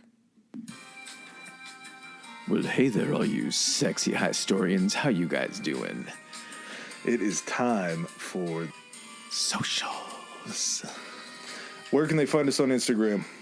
If they want to follow us, they can find us at Historically High Pod on Instagram. That goes the same for Threads as well. You can also find us on Twitter. Tell them about Twitter. Historically High. That's Historically HI on Twitter. And if you want to email any of your comments or suggestions, where can they find us at, Adam? At Historically High Podcast at gmail.com. Gmail. All right, and back to the show. Okay, so we come to the first War of Scottish Independence, and basically at the point when John's like, no, we signed the treaty with France, Edward responds by attacking and sacking this place, Berwick-upon-Tweed. So fucking sweet. Gotta be where tweed coats come from, right? I would hope so. Yeah. Oh, speaking of that, tartan. We might as well explain tartan. So, tartan essentially is when they weave together the different materials in the crossing pattern, and that's where you get like the plaid pattern from, because it's different colors sometimes going in opposite directions. So the whole kind of idea behind this is you could weave different colors to make patterns in this tartan, and they would weave colors for different clans. And this is also where we kind of get the advent of kilts, because not only would they wear scarves with their clans and everything like that, colors made, they would also have their kilts in this tartan for the different colors of the clans that they were representing. And back then they were much different than what we see in kind of like that. I think it was like late 19th century when the kilt kind of came back into high fashion for like Highlander style looks. But these tartans that they wore before were literally like everything. Like if you had to camp that night, you had to have a long enough tartan to be able to lay on and use as a blanket. If you're in colder regions, you're going to have that more to cover your body, to keep you away from any sort of freeze or anything like basically that. Wearing a blanket. You were having to wear something you could use as like camping coverage, all that kind of stuff. But they're not carrying packs or anything like that with them. So they're just wearing them. Yeah, you have to, everything that you're going to be wearing, you just have to wear out there. It's all multifunctional. Yeah. Supposedly, there is kind of some evidence that bagpipes were invented sort of around this time. Because originally they were made out of like a pig or sheep bladder. I think, yeah. And I didn't know this, but with bagpipes, so you can, you have the reed that you're blowing into, and that's not actually like with a regular like brass instrument where you're actually playing the notes as you're blowing the air through it. You're first filling the bag. The bladder, yeah. The bladder, and then you're periodically breathing in there to go ahead and keep filling the air that you're using. As you're constricting it with your arm to force it then through the reeds out the top. Yep. Well, actually, so the reeds out the top are all a consistent bass tone of different reeds. That's why when they first start playing bagpipes, you hear that. That's all of the pitch that comes out of the three top reeds. It's three different pitches that make that like under bass tone that's with all Scottish bagpipe music. All of the different variations then come out of almost the flute or woodwind type thing that they're actually playing down with their hands, and that's where you get the different pitches. It's wild. Yeah. Who thinks of that instrument? Think of having that, like, they're just sitting around the fucking fire and someone's just like, I made something. They're like, what is it? He's like, check this shit out. Everyone's just like, the fuck kind of sorcery is this, man? You can see how it would be used in Scottish battle hymns and shit like that, just because it's a noise that is so unique to itself. Yes, like nothing in nature makes that noise. No, it definitely doesn't. You can see that getting some Scots fired up for some war. Like I say, I don't think there's some truth to it. It could have come a little bit later on, and we just kind of take it back to this area because it sounds cooler in time. But yeah, Edward's pissed. Edward sacks Berwick upon Tweed. The only reason that they pulled back, this was a 2-day sacking. And back then, wars didn't usually last 2 days. Like, it was, there would be a battle that would last maybe a few hours, maybe a day. But to go into a second day was going to be some shit. So the fact that this was a 2-day sacking of this town. Yeah, but it makes sense because you're not fighting against anybody. Like, But for 2 days, you're killing? Well, I mean, you're going in and you're pulling all of, like, the resources, and you're going house to house, like, pulling any valuables and stuff like that. Yeah. The only reason that Edward pulled off of Berwick was because, and again, this is just history and what was said, Edward witnessed one of his soldiers killing a pregnant lady as she was giving birth, and he's like, oh, maybe we've gone too far here. Maybe we've run out of people to kill that we're starting to kill these kind of people. Maybe let's pull back. So they pull back, and the Scots are defeated at something called the Battle of Dunbar in April 1296. And right after this is where John Balliol is taken into custody. He abdicates the throne in July. And Edward then requires all of the nobles that are in Scotland to pay homage to him, because now that he has their king, he needs like the next line in the hierarchy to do this. So Balliol's taken away. He's locked up in the Tower of London. Edward starts to get this homage from the nobles saying, hey, Basically getting their fealty, being like, Yeah. we all know, regardless of who's going to be put on the throne here in Scotland, you all need to know who's really in charge, and I need you to acknowledge that.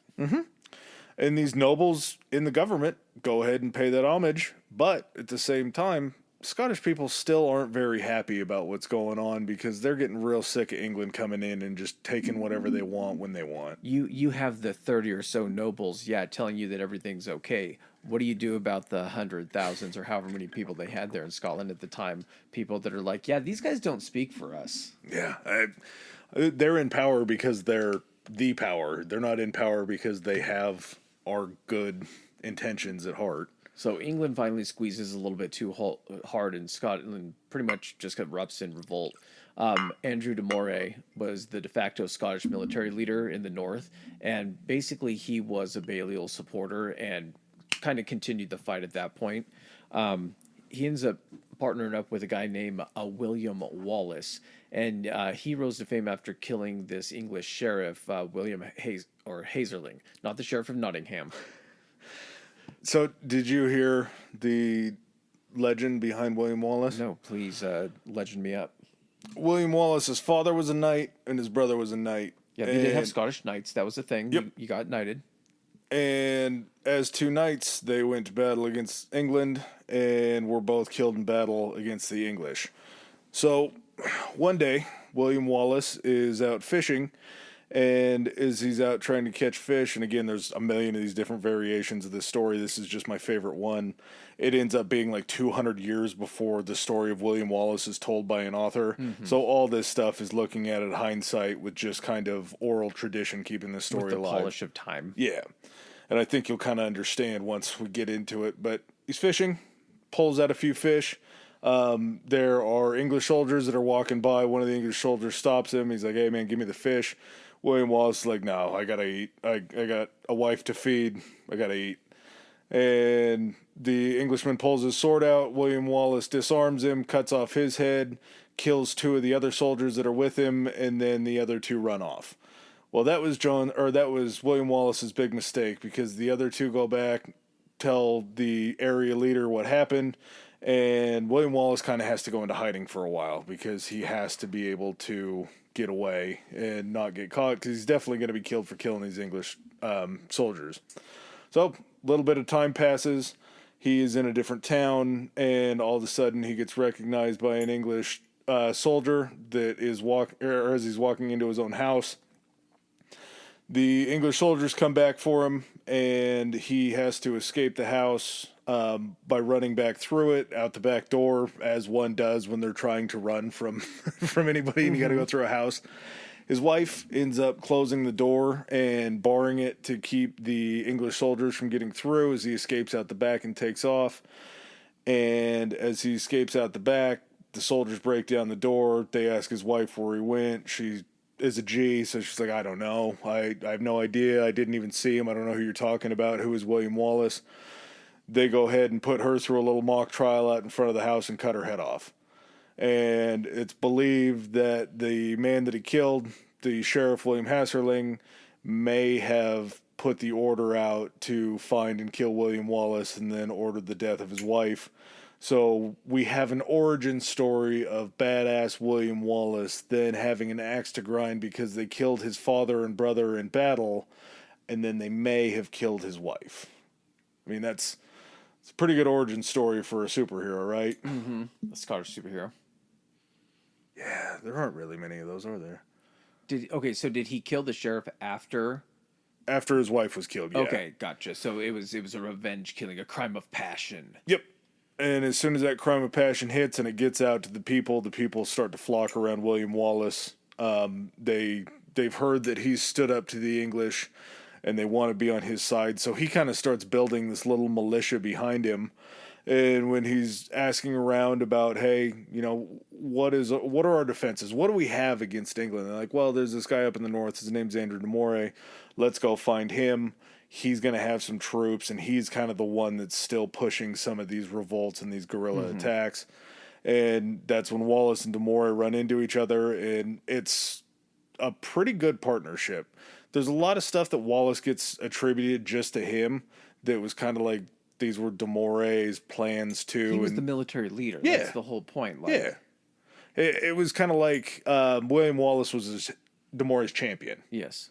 In a way. He was the front man. Yeah. But, it's like, who did they always say used to write the songs is like Paul McCartney used to write all the Beatles songs, but like John Lennon was the front man. Or John Lennon used to write them, but like Paul McCartney was the front man. I don't know enough about the Beatles. I don't know enough about the Beatles either to say that. It was something like that. So yeah, after Wallace and Moray hook up and kind of start building up more of an uprising and kind of getting everyone organized, Edward actually reaches out and sends Robert Bruce, that guy that was spurned essentially for Balliol to be put into power, to go up and talk some sense into Wallace and kind of quell the uprisings. Well, what does Robert do when he gets there? Is this where Wallace hits him with the line? Or is that before the battle? When the Liberty Freedom line that they adapt out of it? I think it happens before Stirling Bridge. What happens here? I can't remember. That's when, doesn't Bruce end up like going up there and then just being like, no, I'm going to go work for Scotland. He ends up defecting like right back to Scotland. Yeah, so Bruce has pledged his allegiance. That's right. He pledges his allegiance to England, and as they're riding up there, and Bruce is like, well, these are my people that we're fighting against, and they're trying to fight for the freedom that I was hoping to get when I became king. I probably need to go back and start fighting for Scotland again. So he just peels off, just basically in the middle of the night, leaves the other English that were going up to speak with Wallace, and goes over and starts working with kind of like the Scottish government. He also has to understand that if he's ever going to be put into a position where he would have a claim to the crown or to the throne, if he essentially is the guy that turned on Scotland and helped Edward quell this and then tries to put him on he's seen what happens with these revolts. They happen a year later. He's Yeah. not gonna stay on it. I think he finally realized at this point that if he wants this throne, he has to do it and have the backing of all the Scottish people behind him. Well, and ultimately, yeah, he doesn't want Edward to be in charge of Scotland. He just Yes. wants to be the king. He wants to see a free Scotland. Exactly. So we end up coming to this really pivotal battle called the Battle of Stirling Bridge. And Stirling was a castle, and then the bridge was, a little distance that went across a river. And Stirling had kind of been known as like the key to Scotland. It was one of those kind of linchpin areas where it was had crossings of this river that kind of divided these areas. And if you could control that, you could really control a lot of the area. Well, when the English ended up arriving here, I believe they were over on the side of Stirling Castle. They were in Stirling They Castle. were in Stirling Castle. Well, there's this area that is across the river called Abbey Craig, and basically it's this little like hill that like juts out and is kind of steep and has like complete advantage looking over their entire side of the river. So that's actually where Wallace and Moray set up because they know the territory and they know exactly where they need to essentially beat this more superior force. And when it comes to the actual day of the battle, there's this guy that was actually a Scottish knight that was actually fighting on the side and had defected over to the English and comes up and basically is like, hey, what we should do here, this bridge that we're trying to cross, you could only cross it like it was just wide enough for two guys riding horses side by Yeah, side that sounds right. to actually cross. And this knight looks at it and he's like, yeah, what I can do is we can go 2 miles upriver, and I can take like 60 of our cavalry cross, and then hit these guys. And while I'm hitting these guys, then you guys can have a clear crossing to try to get people across the river. Well, the guy that was kind of against him was John's, I guess, Edward's like treasurer in Scotland, and I think Edward was up here at the time, wasn't he? He wasn't at. He wasn't at Stirling Castle, but the treasurer convinced him to just do a direct attack, like go over the bridge and just basically take care of these guys. And basically, what William and Moray do is they don't just try to hold them at the bridge. They allow enough English guys to come across that they feel like they can beat. It's so fucking sweet. Just before you get into that, to point all this shit out, this battle that happens, and these are all numbers that were just kind of thrown around, but the Scottish were outnumbered at least 2-1. I believe it was, so in Stirling Castle, the kind of head nut that was there, his name was the Earl of Surrey, his name was John de Warenne, and they had about 9,000 soldiers. There was about 5,000 Scottish soldiers standing on the other side. So if you're outnumbered almost 2-1, you have to be able to take on a number that your soldiers can fight, right? Yeah, so I think they said the Scottish had like between 5,000 and 6,000 men. The British had, or what is British? The English had 9,000, but the discrepancy was in like what the usefulness of these troops were, because the Scots only had 300 cavalry versus 2,000 from the English. And if you're thinking about it from a standpoint of like any of the episodes we've talked about like ancient wars, we talked about it with Hannibal, cavalry is like that's the winning hand. Because not only are they so much faster and can flank and outmaneuver, fucking charging someone on a horse, the horses themselves are fucking weapons that can just bowl through people. And so the comparison, they had to nullify that, so they were only going to allow who they could over the time. So you can't just send all your cavalry over at once, because then they're not, they're defenseless and they're just going to get picked off. Well, and it's impossible because they're going over a tight, narrow bridge. Exactly, but you can't just send them like in a line going over, because they're going to allow 100 of those guys to get over and then kill them all. Then you're down 100 cavalry because there's no infantry there for them to hide against or support. So they have to send over kind of a mix of them. And basically, as soon as William and Moray are like, yeah, that's enough, they have kind of an ambush set up to where these guys come in and kind of cut off and close off the bridge and end up I think the English end up losing 5,000 out of their 9,000. Dude, so many of them. The Scottish numbers haven't been confirmed. I don't even really want to speculate on it. But the fact that they took out more than half of the English is saying something. Well, a big part of that was once they got over, and the English were like, oh shit, these guys have a plan. We can't get any more of our guys over here. They can't just swim across this Sterling River to get over. What do? We got to blow the bridge.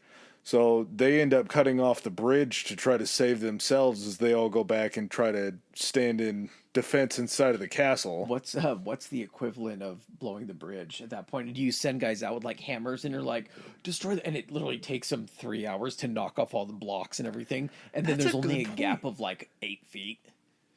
Yeah, the bridge is unusable at this time. Yeah, we can't jump the 8 feet. Nobody can do that. No. But you can't like rebuild it because it's the river. Like, how do you structure that? Yeah.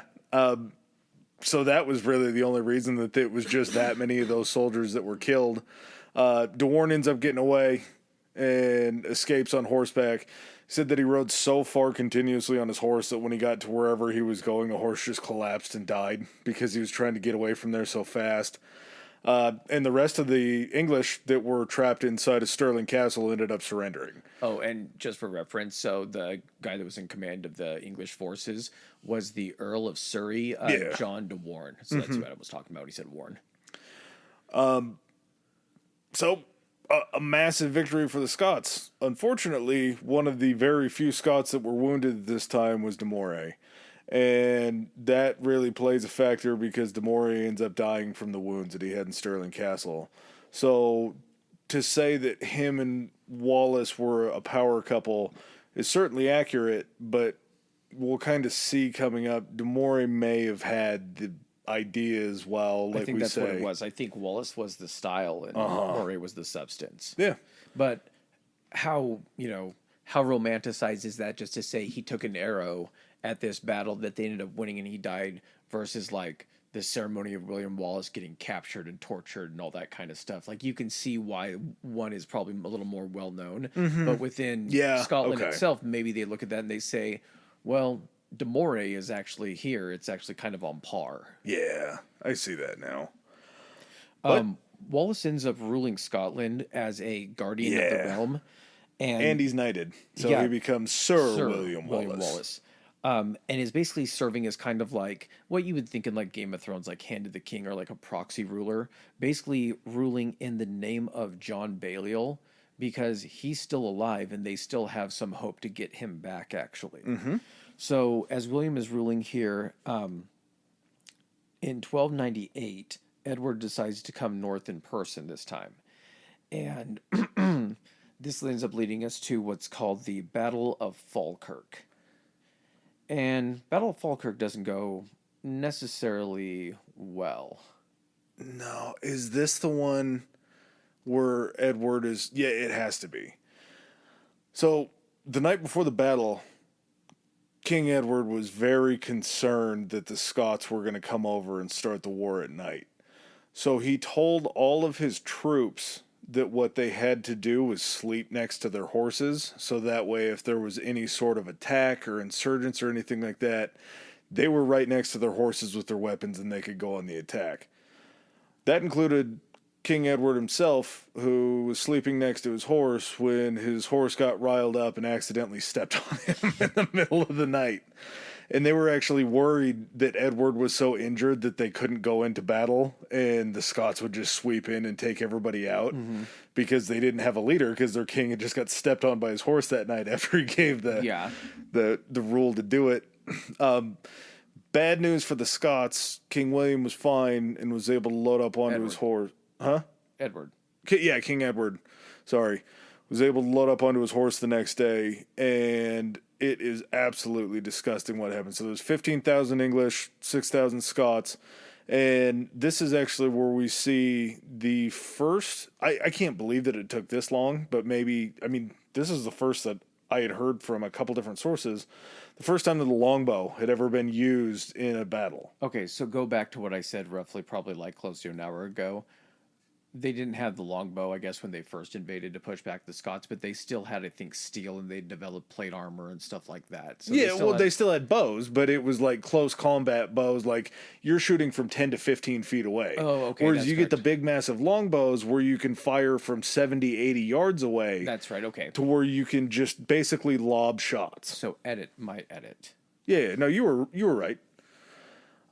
This is also where we see the invention of something that Wallace, I think, kind of took credit for, was given credit for, but it was a De Moray idea called Sheltrons.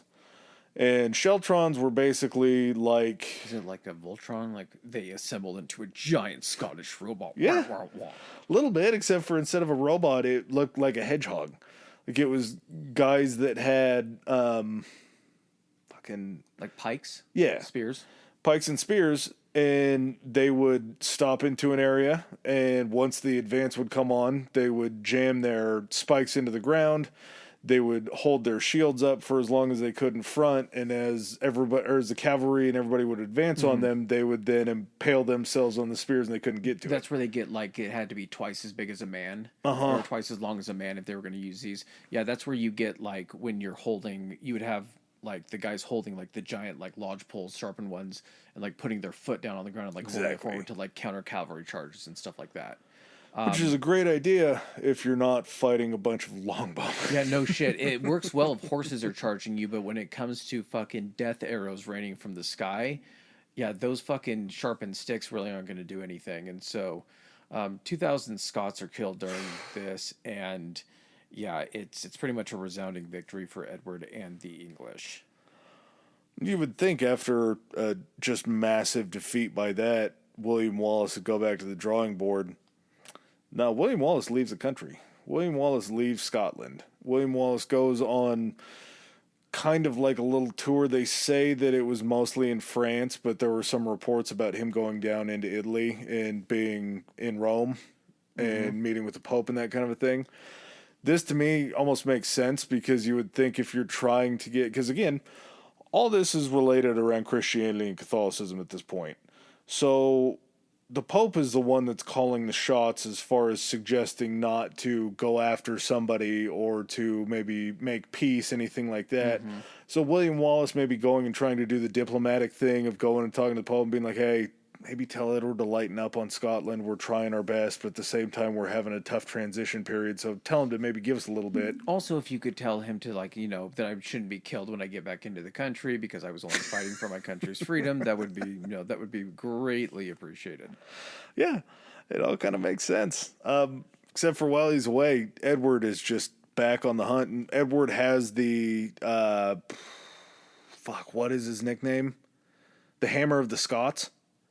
Oh, I think it was the Hammer of the Scots because I'll look it up. Yeah, he was just absolutely obliterating these different areas of Scotland because he was so angry, and partially because they were looking for William Wallace. They didn't know that William had absconded from justice. So Bruce again pays homage to Edward, and for real this time. Because he already paid homage. He already did that before. Edward the First of England, former King of England, I guess known as the Hammer of the Scots. Because he just absolutely obliterated them on many different occasions. Yeah. But Robert Bruce does this to kind of get back in good with Edward, because we are now talking about Robert the Bruce, which is the grandson of Robert Bruce that had defected earlier on. And in the absence of William, Edward gets to go ahead and name these Guardians of Scotland, and he goes ahead and names Robert Bruce, grandson, Robert the Bruce, and a guy named John Comyn as the kind of claimants to the Scottish throne as the Guardians of Scotland. Yes. There was another third that was added later on that we'll talk about, but we have these two guys who are going to be going back to fighting for the crown. What was the third guy's name? It ends up being a guy named William Lamberton. He's Lamberton. Like a priest or something like that. Yeah, just another guy who may have had a stake to the claim. Robert and John Comyn did not get along. They were not fans of each other. Enough to where Robert Bruce ends up renouncing his guardianship of Scotland because he just cannot work with him. He also thinks at the same time, because there's some type of indication that John Balliol might be getting out and getting released. And so at that point, the only reason that Robert Bruce is serving there, and he's a John Balliol supporter, The only reason he's there is to go ahead and carry this mantle until John Balliol is able to go ahead and take up the crown again. So when he hears that John is going to be possibly getting out, he's like, I'm not going to be needed anymore, and so he resigns his position as guardian. Because of that, they end up plugging in another guy who is kind of more on the same side of like Common and Lamberton and Bruce were actually pretty close. Yeah, too. they're boys. And they were boys. But now you have it to the point where you have John Common and this other guy, and you really only have Lamberton now within the Guardians that is kind of a Balliol supporter. Yeah, and that's tough because you got to make a move at that point, and a move Robert did make. Well, what ends up happening to before we get to that, Robert making the move? What ends up happening when Edwards ends up coming up? You know, after he ends up beating Wallace, he does pretty much try to crush Scotland, and like you said, that's when Bruce again pays homage to Edward, and the Pope ends up telling Edward to go home at some point, right? Yeah, probably because Wallace was there talking to him, being like, "Hey, man, tell him to lighten up on us a little bit." They're Christians, we're Christians. Hey, quit killing everybody. So there's actually a truce signed at that point. And I think it was October 1300 is when the truce was signed. Yep. And then, literally in true fashion, like a year later, it starts kicking off again with like Scottish attacks. Yeah, just almost immediately in 1301, these guerrilla attacks come back. And it's just so funny that no matter how hard the government tries to do, and who's really signing this truce? Like, who on the Scottish side is signing the truce? Nobody that's doing the attacking and wars anymore, just the guys that want the war to end. And the guys that are signing the truce probably don't have the ability to enforce the truce. Not in the slightest. Well, in 1304, there's kind of a final battle to capture Scotland. And then, unrelated to that actual battle, which I believe it is England that comes victorious in that battle. Yep. A year later in 1305, William Wallace is finally captured. Boy, oh boy.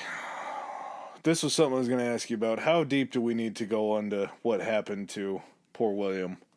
As far as what happened once he was captured? Yeah. Like, probably not too deep. Is it? Okay. So basically, his ending comes as where he was captured, I believe, was 18 days walk back to England.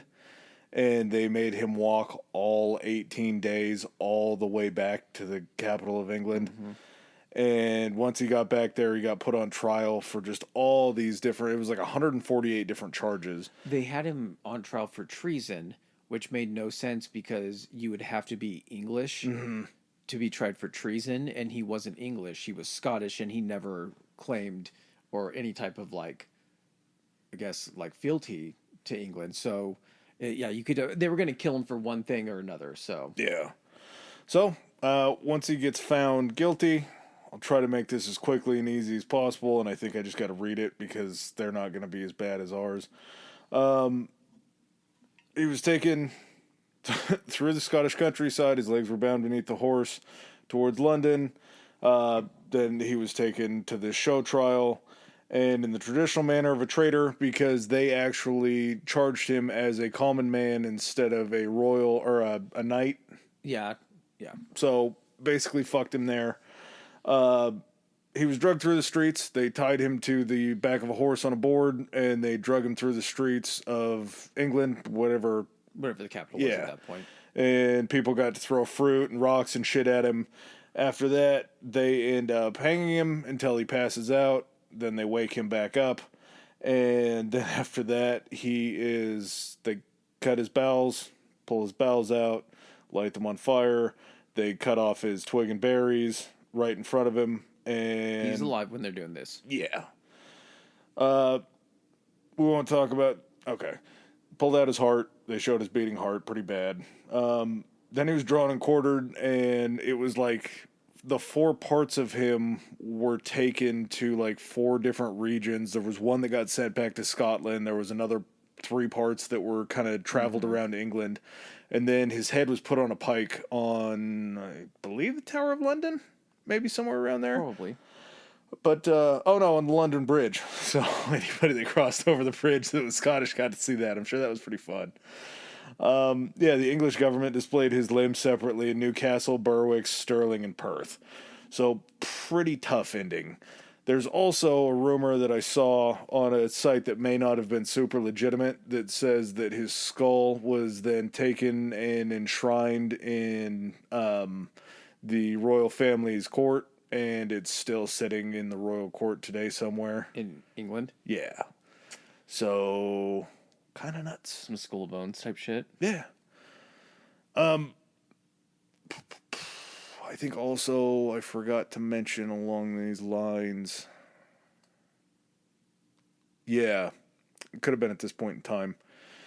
That Stone of Destiny that we were talking about, the one that all of the kings before this time had been sworn in, and that's where they've been given the crown, was swooped up by Edward and brought back to London.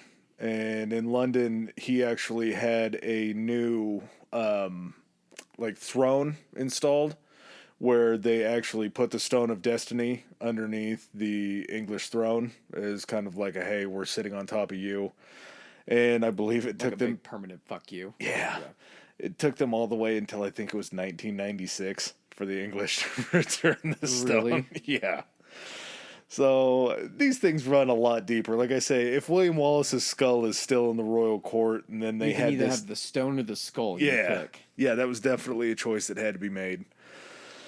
So getting back to Robert Bruce. Yeah, we got to go back to Robert Bruce and John Comyn.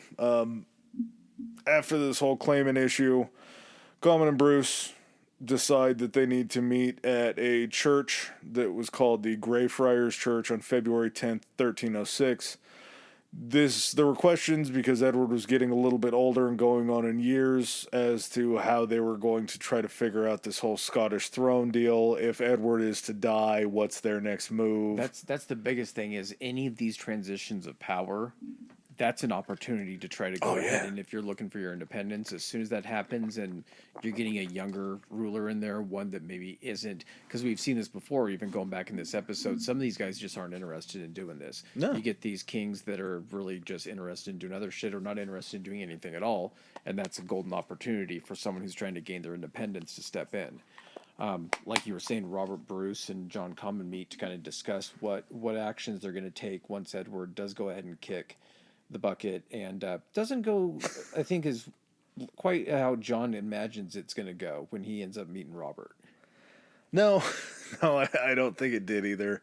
Kind of an interesting conversation that you and I were having during research time was Bruce is kind of the ultimate flip. The Bruce family is kind of like the ultimate flip-floppers when it comes to where their loyalties lie. They're super opportunistic. Mm-hmm.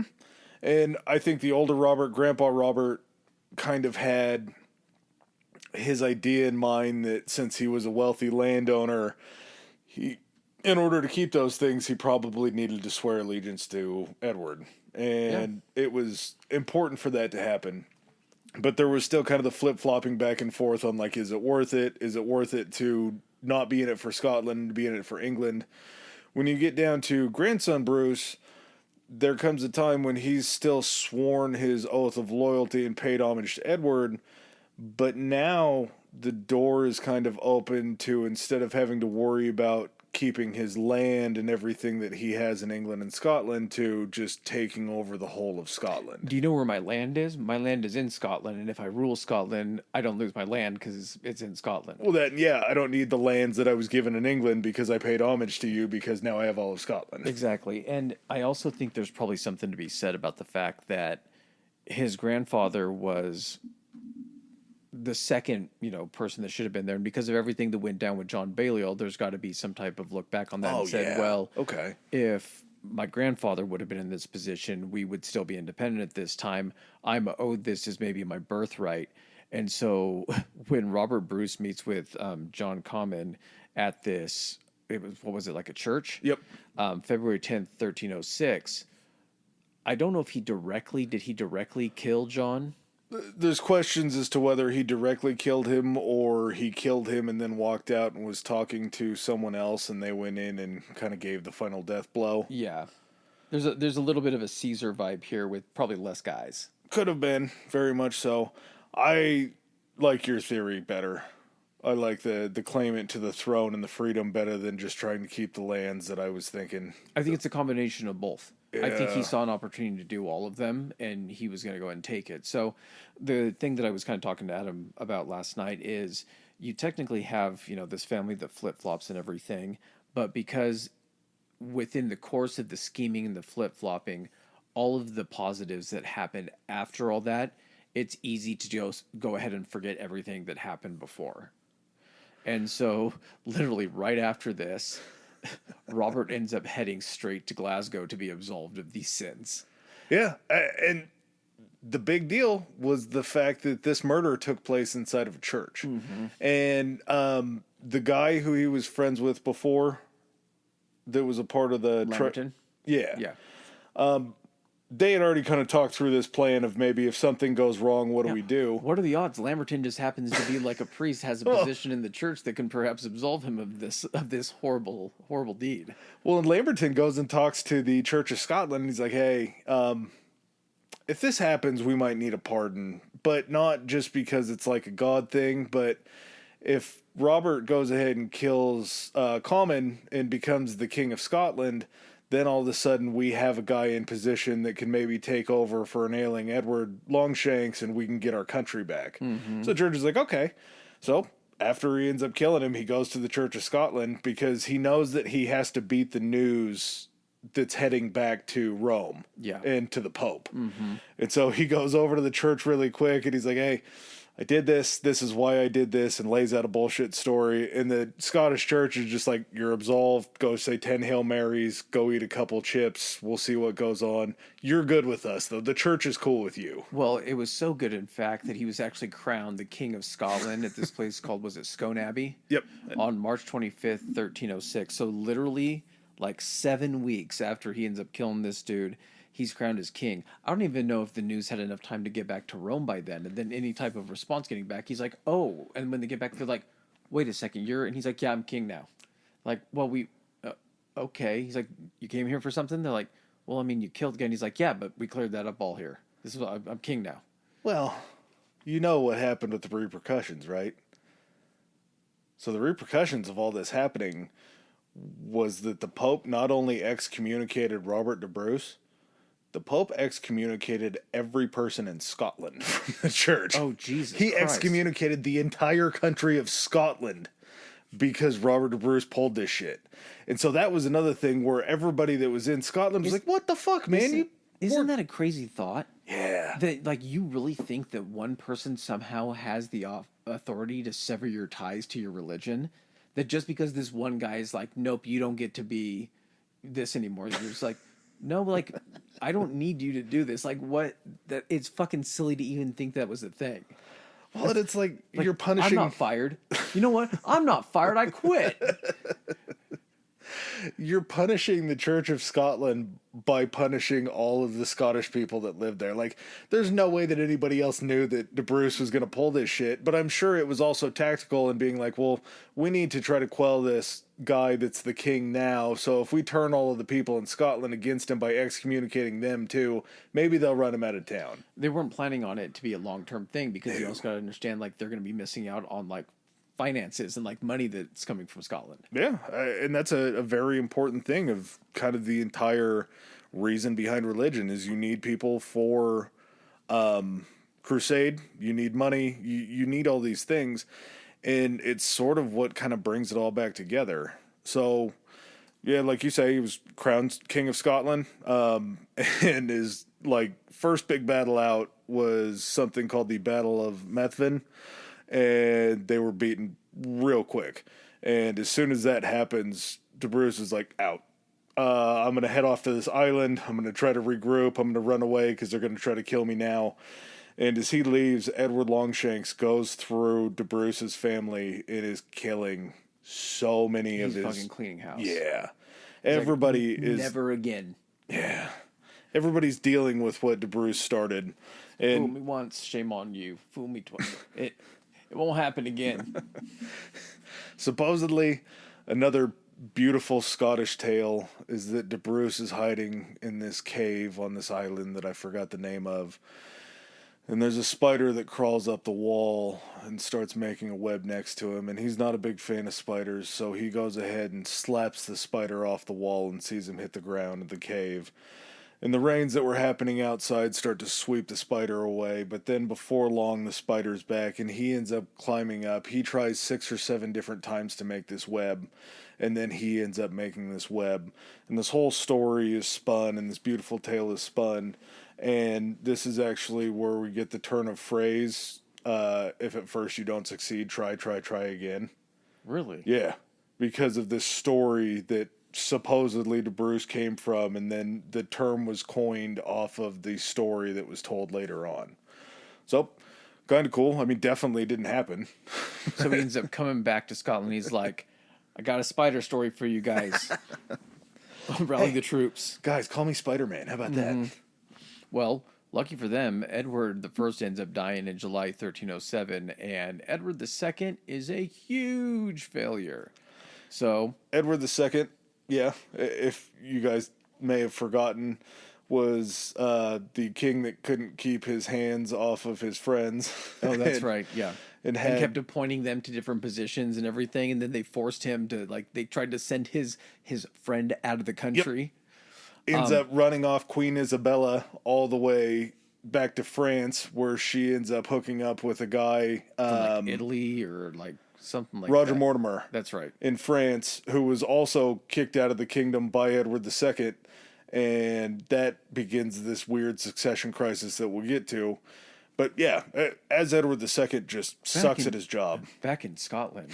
So, you know what? Transition, Edward II is weak. Let's go ahead and get that independence. So we get the Battle of Bannockburn on it was between July 23rd and the 24th in 1314. So, again, stuff is, just kind of laying low for years at a time while they kind of build their forces back up, and they're sick of getting beat too. So you got to probably imagine that they're like, we're not going in to any more battles unless we're fully supplied and fully prepared.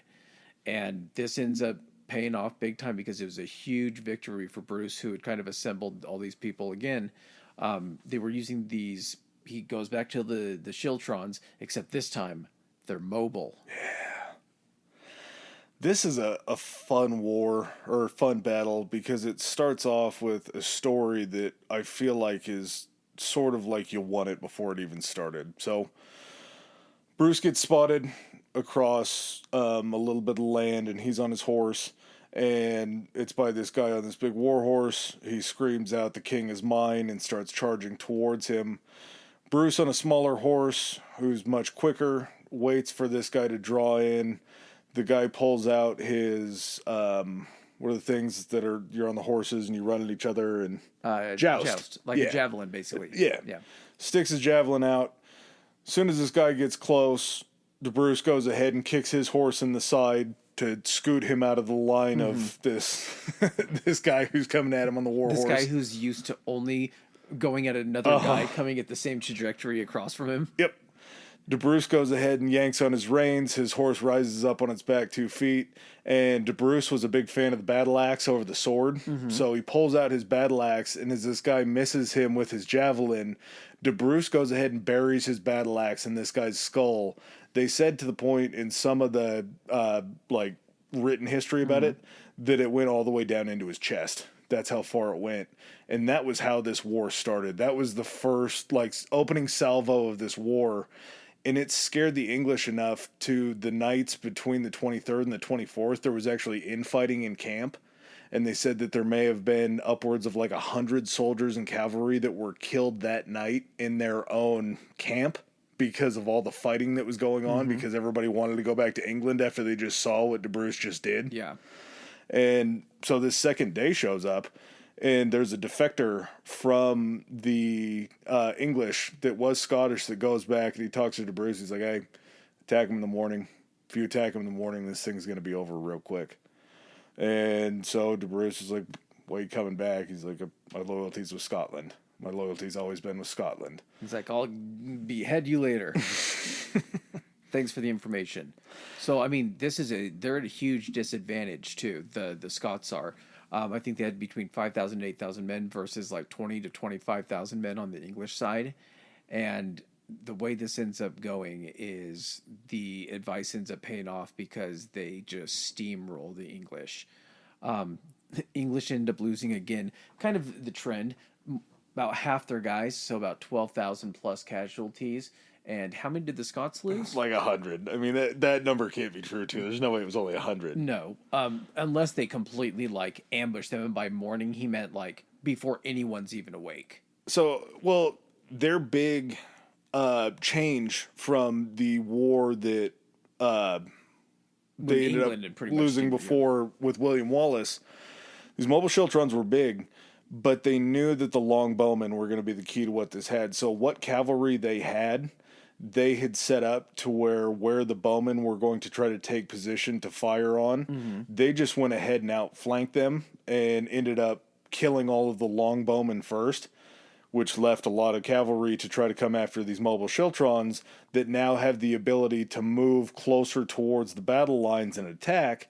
But as they're getting trounced on by the horses and everybody's coming towards them, they can stop, and just like you talked about, they can stab their spear into the ground, they can put their foot and their knee against it, and they can hold against these battle lines. Well, and like archers and everything, if you've ever seen any movies, I mean, it's pretty accurate when they have very, very lightly armored archers. Like they're literally just wearing like fucking tunics, maybe like a helmet, but it's about mobility. They're not supposed to be on the front lines. They're also on foot, so they're behind the infantry, they're behind the cavalry, and because these guys sweep and take it out, they've completely cut off their pretty much what they figure is going to win this battle because it's won every battle that they've won up to this point.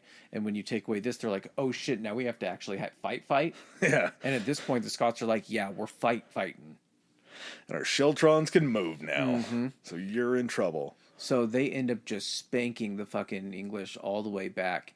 And in 13, it takes a little bit after this because, of course, so many fucking people died. There's still some skirmishes and everything, but in 1320, there's what's called the Declaration. Is it Arbroath? Arbroath, I think. And it's signed by noblemen and sent to the Pope declaring Scottish independence. So it's kind of their own version of the Founding Fathers signing this thing, sending it off to the Pope and being like, hey, we just had a discussion with England.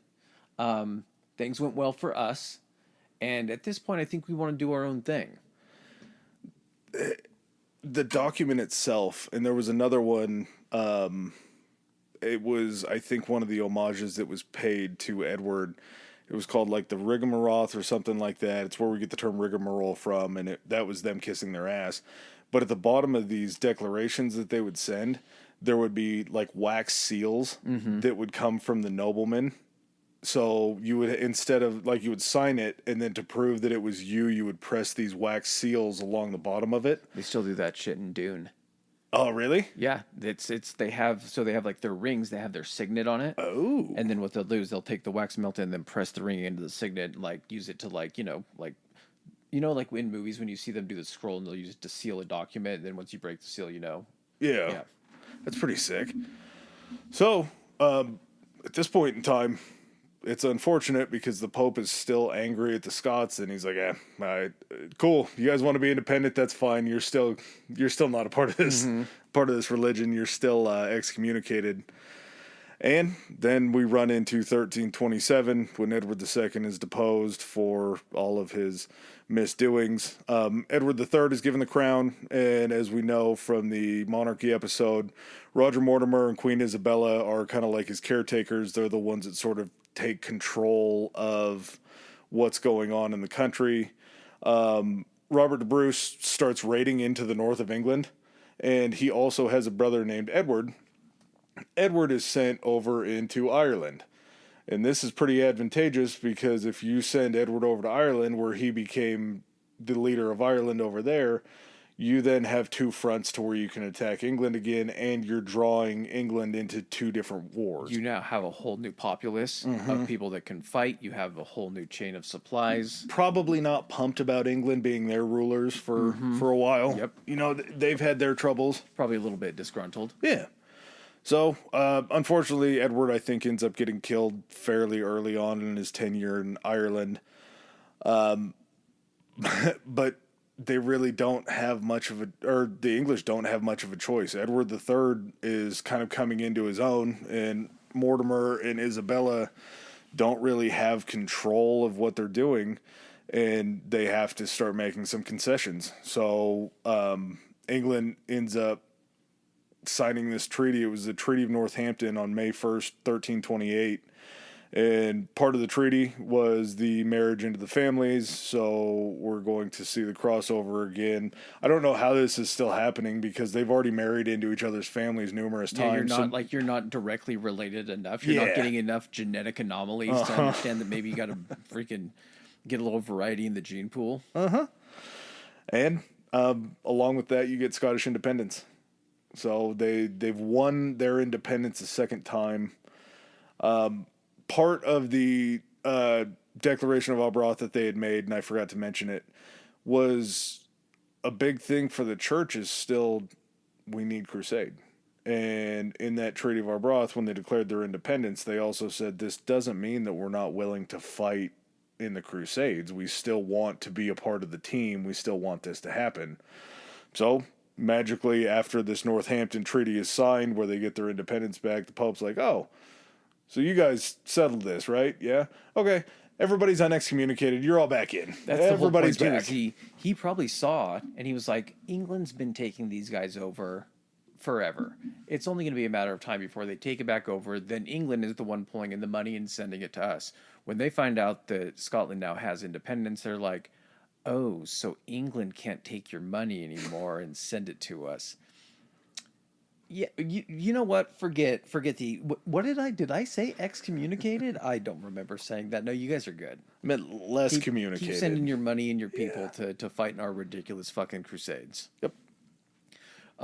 So that is definitely not the end of Scottish history. In fact, it is so large that we are actually going to be splitting this one into two parts. So we're going to be following up with essentially from the end of the Second Scottish War of Independence. We're going to be taking off from there and walking you through everything from that point up to Scotland as it currently stands today. But this is where we leave you tonight or today or whenever you're listening to this. This topic we kind of kicked back and forth if this thing was going to actually be fun or not. We didn't really know a lot about Scotland, and this thing has surprised us in so many different ways. I can't wait to start studying for the next episode and kind of find out. We have some making up to do for Scotland during World War II, so we're going to go deep into that. But there's a whole ton of stuff to talk about before that. So do you got anything to end this one? Really, in true fashion in this podcast, we always start with a topic. We're like, yeah, let's do the history of Scotland. And then we get a day into research. We're like, it's a lot of history, isn't it? Let's do episodes on Scotland. Yeah. And then we kind of adapt and overcome. And whereas we are going to spread out the monarchs just because there's so many kings and queens of England and it's just crazy in that regard. This one I think we can pretty much do in two. There's still a lot more fun stuff going on. We will end up seeing the first dual king of Scotland and England. The advent of whiskey. Yeah. Yep. The advent of golf. I mean, we have a lot of stuff you guys aren't going to want to miss next week's episode. Jesus, it's late. Yes, it is. All right, guys. Well, thanks for joining us at this one, and we'll catch you on the next one. Peace. All right, ladies and gentlemen, thanks for joining us for another episode. If you like what you heard, hit that subscribe and like button. Follow us. If you didn't like what you heard, still hit that anyway, because we'll probably cover something in the future that you do like. Please follow us on our social media. Adam, hit them with it. Our Instagram is Historically High Pod, Historically High POD, and we are on Twitter at Historically High. That's Historically HI. All right. And if you guys want to send in any feedback, suggestions, hit us up on those two, or you can even do it on Gmail. It's historicallyhighpodcast@gmail.com. Thanks again. Peace.